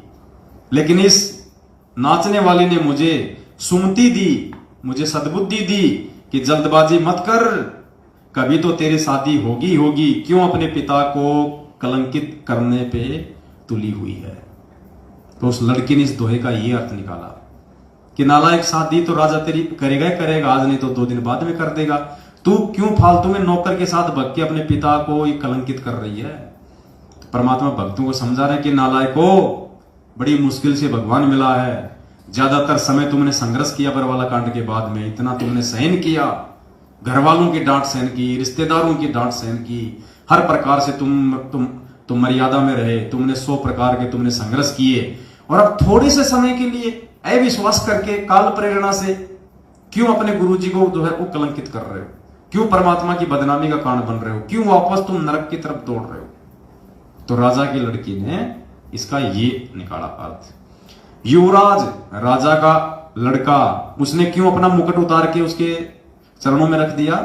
युवराज ने कहा पिताजी आप बूढ़े हो चले हैं, फिर भी मुझे राज नहीं दे रहे थे, मैंने आज रात ही आपके सिपाहियों से मिलकर आपका मर्डर करवा देना था, लेकिन इस नाचने वाले ने समझा है कि रे पगले, आज नहीं तो कल आखिर राज तो तुझे ही मिलना है, क्यों अपने पिता की खून का कलंक अपने सिर पर ले रहा है, धैर्य रख। पुण्यात्माओं, एक दोहे ने कितनों का जीवन बदला। तो ये जो वैश्या का जो ये दोहा था, ये नर्तकी का जो दोहा था, पुण्यात्माओं ये सात संगति है। ये दोहा है ना, ये नर्तकी का, ये सात संगति है। इस सात संगति को कितनी आत्माओं ने समझाया है, इस सात संगति ने कितनी आत्माओं को सुलझाया है। जो बरवाला कांड के बाद मैनेजमेंट की हरकतों से गुरुजी में दोष देख के जो भक्ति छोड़ चुके थे, आज हजारों की संख्या में लोग वापस भक्ति से जुड़ रहे हैं। आज वर्तमान में जो हमारे नए नए भगत भाई बहन जुड़ रहे हैं फर्जी नामदान केंद्रों से, या जिन्होंने ऑनलाइन नाम दीक्षा ली थी कोरोना काल में, और ज्ञान ना सुन पाने के चलते, मर्यादाओं की पूरी तरह से जानकारी ना हो पाने के चलते, जो अपनी मर्यादाओं को तोड़ रहे थे, जो गुरुजी के भगत होने के बावजूद भी गुरुजी के विरुद्ध ही जो है भक्ति मार्ग की वो क्रिया कर रहे थे, उन आत्माओं ने जब से वीडियो देखे सात संगति के, तो वापस वो अपनी क्रियाओं को ठीक कर रहे हैं, परमात्मा को प्रसन्न कर रहे हैं, सात संगतियों से वो जुड़ रहे हैं। कितनों का परमात्मा ने जीवन संवारा है सात संगतियां शुरू करवा के, क्योंकि सात संगति ही मोक्ष का अंतिम द्वार है। आप सात संगति से निकले बिना, सात संगति से आप जुड़े बिना आप एक सच्चे भगत नहीं बन सकते, आप गुरु को भगवान नहीं मान सकते। तो सात संगति उस नर्तकी का दोहा है, जिसको जो व्यक्ति जिस तरीके से लेना चाहे वो ले सकता है। उस पूरी भरी सभा में 3-4 लोगों ने ही शिक्षा क्यों ली? बाकी भी तो देश विदेश के राजा लोग बैठे थे, मंत्री लोग बैठे थे, सिपाही भी तो बैठे थे जिनके साथ मिलकर मर्डर करना था उसके लड़के ने। उन सिपाहियों के तो दिमाग में आई नहीं ये बात। तो ये आएगी उनके दिमाग में, जो अधिकारी होंगे, जो परमात्मा के होंगे, जो अच्छी आत्मा होंगी, वही आत्माएं बरवाला कांड को समझ पाएंगी, परमात्मा के जो है उद्देश्य को समझ पाएंगी और सात संगतियों के मकसद को समझ पाएंगी। और वो पुण्यकर्मी आत्मा, वो अधिकारी हंस ही सात संगति से जुड़ सकते हैं, बाकी लोग नहीं जुड़ सकते।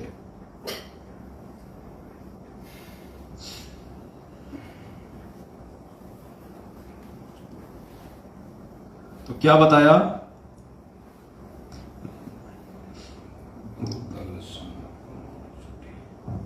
दो दल सन्मुख आन जुटे हैं, सूरा लेत लड़ाई, टूक टूक हो पड़े धरती पे, वो खेत छोड़ ना जाई, गुरु से लगन कठिन है भाई।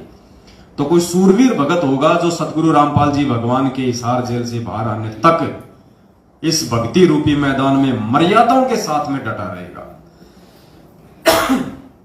देखो पुण्यात्माओं, डटने को तो गुरु जी का परिवार भी डटा रहेगा, वो कोई गंगा जी नहीं जा रहा।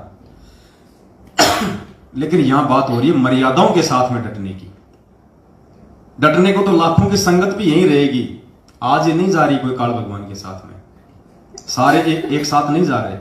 डटने को तो लाखों की संगत भी यही डटी रहेगी, लेकिन उनका डटना कोई डटना नहीं है।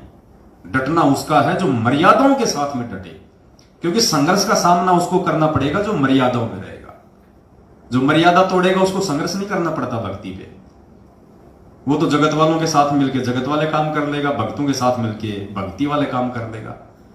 वो भक्ति करना नहीं है, वो सूरवीरता के लक्षण नहीं है, वो संघर्ष नहीं है।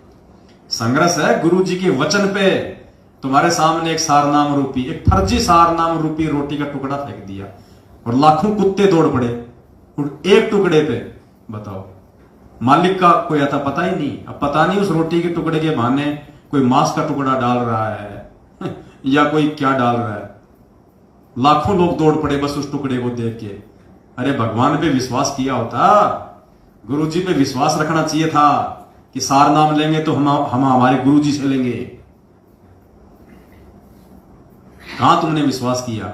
इसलिए तो कह रहा है बहुत बीती थोड़ी गई, पल पल गई बिताए, एक पलक के कारण क्यों कलंक लग जाए। तुमने तो धैर्य खो दिया, इतना समय तुमने बिता दिया था और थोड़े से समय का तुम इंतजार नहीं कर सके। वो फर्जी सारनाम की दौड़ में तुम लग गए लाइन में, तुमने अपना कर्म धर्म नष्ट कर लिया, बर्बाद कर लिया। परमात्मा धैर्य की तो परीक्षा ले रहा था। अरे परमात्मा हमारे शील, संतोष, विवेक और धैर्य की तो परीक्षा ले रहा है कि नालायकों को मेरे ऊपर विश्वास भी है या नहीं है, इनको धैर्य भी है या नहीं है, कि गुरुजी पता नहीं आएंगे या नहीं आएंगे। डबल उम्र कैद की सजा हो गई, गुरुजी तो छूटने नहीं है, ले लो सारनाम, कहीं ये और ना मिले। हो गए फैल। अब उस सारनाम की बना के पुंगी अपनी जेब में डाल लो या बच्चों को दे देना, बजाते रहेंगे। आए दिन मर रहे हो सारनामी, आए दिन अकाल मौत मर रहे हैं। सारनामी ज्यादा मर रहे हैं जो रोहतक से लेके आए थे। तुमसे अच्छी तो वो ढोलक वाला था जो जाग गया, वो राजा का लड़का था जो जाग गया, वो गुरु था जो जाग गया, वो लड़की थी जो जाग गई। और तुम मूर्ख परमात्मा से तत्व ज्ञान लेने के बाद भी ठोकर खा गए, तो तुम्हें संभालने वाला फिर कौन है धरती पे भाई? जो भगवान से सद्बुद्धि लेके ठोकर खा रहा है उसको संभालने वाला दुनिया में कोई नहीं है। फिर अब तुम वही पाओगे जैसी तुम्हारी करनी है। जो तुमने बोया है गुरु जी के जेल जाने के बाद तुम वही काटोगे। मैनेजमेंट ने गेहूं बता के तुम्हारे को भांग का बीज दे दिया। अब क्या खाओगे जब आने वाले समय में जब भूखमरी फैलेगी, जब अनाज की कमी आएगी, त्राई त्राई मचेगी, भांग खाओगे? नहीं, जिसने गेहूं बोया वो गेहूं खाएगा, जिसने भांग बोई वो भांग खाएगा। तो ये पीले पर्चों के ऊपर, फर्जी ऑडियो के ऊपर, नकली लेटर के ऊपर, देह दान, रक्तदान, इन कुपात्रों को ज्योति पाठ और दान का जिसने पैसा देके जो भांग का बीज बोया है उसको भांग खानी पड़ेगी, और भांग खाई नहीं जाती। भांग से पेट नहीं भरता, भांग खाओगे उल्टा और नशे में हो जाओगे। तो तुमने तो भाई अपने जो बचाव का एकमात्र रास्ता था उस विनाशकारी समय में भाई 90% भक्त तूने खो दिया। जगत की फिर भी भगवान रक्षा करेगा, क्योंकि जगत तो नादान था, उसको पता नहीं था। तुमको सारे हथियार देने के बाद भी तुमने लड़ाई क्यों नहीं लड़ी? भगवान ने तुम्हारे को तत्व ज्ञान रूपी मर्यादा रूपी हथियार दे दिए, फिर भी तुम निहत्थे बन के क्यों खड़े रहे? जवाब देना पड़ेगा।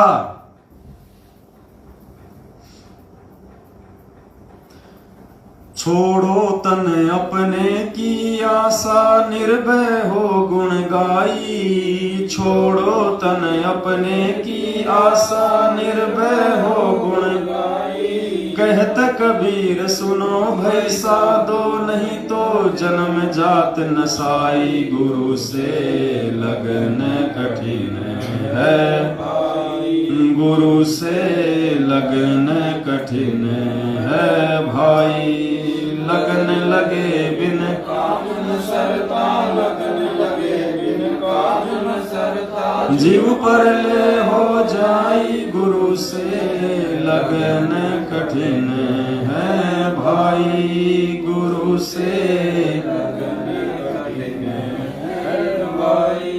क्या करें पूज्य गुरुदेव जी? छोड़ो तन अपने की आशा, निर्भय हो गुण गाई। कहत कबीर सुनो भय साधो, नहीं तो जन्म जात नसाई। तो परमात्मा कहते हैं भाई ये सारे आडंबर पाखंड हैं और अपने ये मरने मारने की जो भी आशा है ना, ये सब छोड़ दो। परमात्मा कहते हैं जिस मरने से जग डरे मेरे मन आनंद, कद मरूं कद पाऊं पूर्ण परमानंद। तो संगत को 90% संगत को तो दस्त हो रहे हैं। क्यों दस्त हो रहे हैं? कि आए दिन हमारे साथी मर रहे हैं, आए दिन। और अरे वो भी सार नाम लाया था रोहतक से, अरे यार वो मर गया। दूसरा सोचता यार वो साथ संगत वालों की वीडियो देखे थे यार, वो सब कह रहे यार ये फर्जी सार नाम है, और जिसने ले लिया ना वो गया काम से। तो सबको दस्त हो रहे कि तेरी कब टिकट कट जाए, क्योंकि मर्यादा तोड़ने वाले को विश्वास नहीं रहता, फिर ना उसको भक्ति पे विश्वास रहता, ना उसको गुरुजी पे विश्वास रहता। फिर काल उसके सिर पे बैठ जाता है, फिर उसके अंदर भय पैदा कर देता है। तो सत्सेवकों के लिए कह रहा भगवान, साथ संगत वालों के लिए कह रहा कि छोड़ो तन अपने की आशा और निर्भय हो गुण गाई। कि बच्चों साथ संगत से जुड़ के मेरी महिमा करो, निर्भय होके मेरे ये गुण गाओ, तुम्हारा कोई बाल भी बाका नहीं कर पाएगा इस धरती पे। चाहे बम क्या, चाहे बम के बाप छूटो, चाहे उस विनाशकारी समय में भूखमरी क्या, चाहे भूखमरी का बाप आ जाओ, मेरे बच्चों के रसोई में पीपीएस मतलब मटका भर देगा परमात्मा, आटा भर देगा, सब्जी भर देगा, लूण तेल नमक मिर्ची भर देगा परमात्मा। रसोई में कमी नहीं आने देगा कोई चीज की। चाहे रोजाना 5000 आदमी खाओ, चाहे 1 किलो आटे में, 1 किलो चावल में भगवान 5000 को खिला देगा। और लोग ये कहेंगे यार इनके घर में आ कहां से रहा है, तब इस भगवान की महिमा बनेगी, तब कोई जानेगा कि इनका गुरु कौन है, इनके घर में कहां से आ रहा है। ये बकवाद करने वालों के नहीं होगा। क्या कहा परमात्मा ने? ध्यान से सुनो गुरु जी का सत्संग। पुण्यात्माओं, कहां किस भय में जी रहे हम? किन लोगों की संगति करके आप लोगों ने अपना सत्यानाश कर लिया है?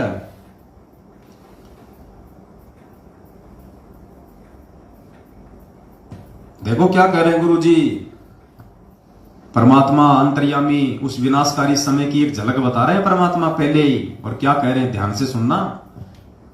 गुरु जी कह रहे हैं उस समय अगर तुम्हारे घर में 2 दाने नहीं होंगे तो परमात्मा सुबह आटे का मटका भर देगा। 2 दाने नहीं होंगे और आटे का मटका भर देगा, पिसा पिसाया। अब आटा देगा तो लूण भी देगा, मिर्ची भी देगा, तेल भी देगा, घी भी देगा, सब कुछ देगा परमात्मा, चावल भी देगा। फिर गुरुजी साथ में भी कह रहे हैं कि ऐसा भगवान उनके लिए करेगा जो भक्ति चाहेंगे, बकवाद करने वालों के लिए नहीं। तो ये पीले पर्चों के जो गुलाम है ना, ये बकवाद है। ये पीले पर्चों की जो गुलामी करते हो ना आप लोग, मैनेजमेंट की गुलामी, कोऑर्डिनेटर की गुलामी, रक्तदान, देदान, ज्योति पाठ का पैसा, काल्पनिक फोटो को भगवान मान के उसका प्रकट दिवस मानना, ये बकवाद में आता है। सुनो, अंतर्यामी परमात्मा ने पहले इशारा कर दिया आने वाले समय में क्या होगा। जैसे दास बार बार आपको कथा सुनाता है कि जिस समय परमात्मा के नाम से झूठी चिट्ठी लिख दी थी कबीर जी के नाम से, और 18 लाख प्राणी साधु संत आगे थे, वो साधु संत कौन थे, घर छोड़कर जंगलों में अपने गुरुओं के पास भक्ति के लिए, भगवान के लिए भटक रहे थे, वो उनकी विशेष प्यारी आत्मा थी। अब वहां उन 18 लाख को 3 दिन तक झोंपड़ी में बैठे गरीब जुलाई ने, वो तो भगवान थे, लीला कर रहे थे, 3 दिन तक उनको वो भोजन खिलाया जो कभी सुना भी नहीं था उन महापुरुषों ने, भक्तों ने, साधुओं ने। और सोना की मोहर दी और दोहर दी और छक्के हलवा पूड़ी कचौड़ी जलेबी छक छक खाओ, अच्छा बखाओ, दिन में भूखे मरे थे, निरे बुगड़े खानिए थे होते। तो उनके लिए जब ये लीला कर दी, पृथ्वी का को माल भी नहीं था, सतलोक से ला दिया जाता ने। तो आने वाले समय में जैसे जनसंख्या बढ़ रही है, 100 वर्ष के बाद क्या खाएंगे ये, अगर ये माहौल नहीं बदलाते। फिर भगवान व्यवस्था करेगा, आपके घर में 2 दाने होंगे, तड़के भरा पाओगा मटका, पिप्पा भरा पाओगा आटेगा, इस तरह कर देगा दाता आपके लिए। लेकिन भक्ति करवाने के लिए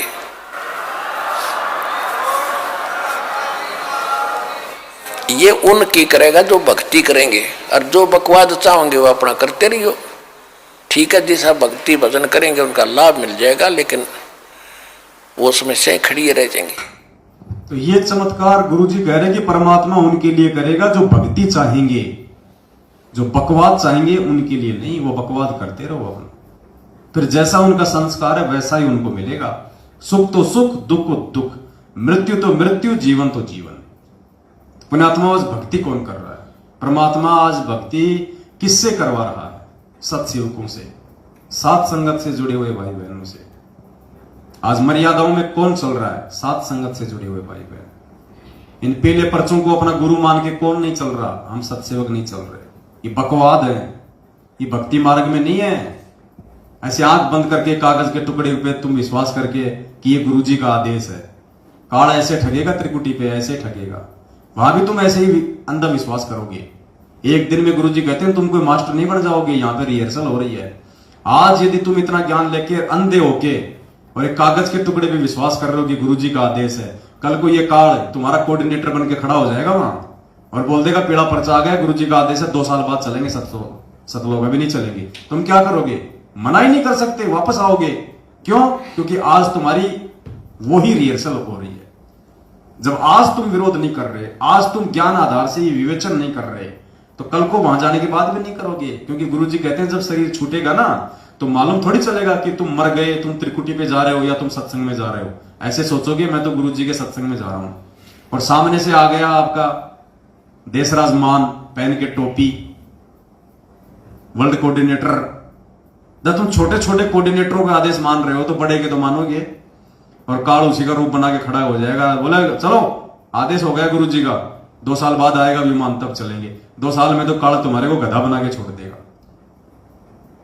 तो परमात्मा कहते हैं मालिक उनके साथ ये चमत्कार करेगा जो भक्ति चाहेंगे, जो बकवाद चाहेंगे उनके साथ ये नहीं होगा।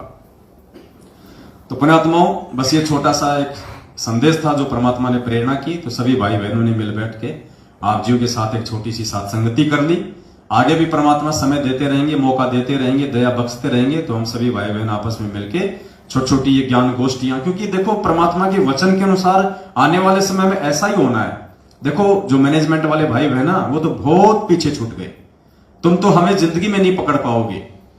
अगर तुमने 2 साल बाद शुरू किया, समझ में आने के बाद 1 साल बाद शुरू किया, तो हम 7 साल से जो काम कर रहे हैं तुम 1 साल में उसकी पूर्ति कहां से कर दोगे?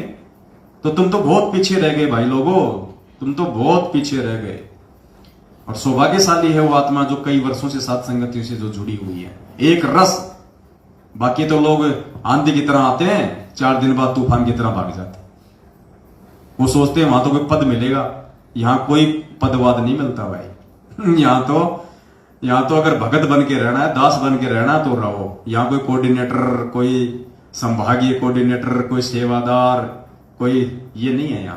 यहाँ कोई नेता नहीं है, कोई सरपंच नहीं है, कोई ठेकेदार नहीं है। सब भगत है, यहाँ पे सब सेवादार है। यहाँ प्यार प्रेम एकता पक्षपात रहित है जो सतलोक में है, जो परमात्मा के आश्रम में परमात्मा रखना चाहते थे, लेकिन काल प्रेरित उनके परिवार वालों ने रहने नहीं दिया। तो यहां बकवाद नहीं चलती, यहां भक्ति चलती है। अगर भक्ति करनी है तो साथ संगति में आओ, और अगर बकवाद करके अपना जीवन नाश करना है तो मैनेजमेंट के साथ में लगे रहो। फिर परमात्मा कहते हैं कि कौन सी वाणी है मालिक की, उनको देवगढ़ जोट, संतों के नहीं काम के उनको देवगढ़ जोट, चातुर प्राणी चोर हैं मोद मुगद गढ़ ठोट, और संतों के नहीं काम के उनको देवगढ़ जोट। जो बकवादी है ना, परमात्मा कहते हैं उनको तो उनके गले जोड़ दो, उनको तो उन्हीं के साथ रहने दो। वो संतों और भक्तों के काम के नहीं है, वो सात संगत के काम के नहीं है। वो बैल है, उसको हड़ में जुतने में ही उसको मजा आता है। तो भाई और बहनों, बस ये छोटी सी विनती थी, परमात्मा ने दया बख्शी, आप सभी के बीच में आए बैठे, फिर से मालिक दया बख्शेंगे तो फिर छोटी छोटी सात संगतियां होंगी। और इन सात संगतियों का मकसद है हम कुछ सीखें, समझें, परमात्मा के प्रति अपने विश्वास को बढ़ाएं और मर्यादाओं में रहें और परमेश्वर की भक्ति में आगे बढ़ के गुरु जी को प्रसन्न करें। और आने वाले विनाशकारी समय में हम अपने रक्षा के हम स्वयं कारण बने। सत साहेब। बंदी छोड़ सतगुरु रामपाल जी भगवान की, बंदी छोड़ सतगुरु रामपाल जी भगवान की जय हो। बंदी छोड़ सतगुरु रामपाल जी भगवान की जय हो। सत साहेब।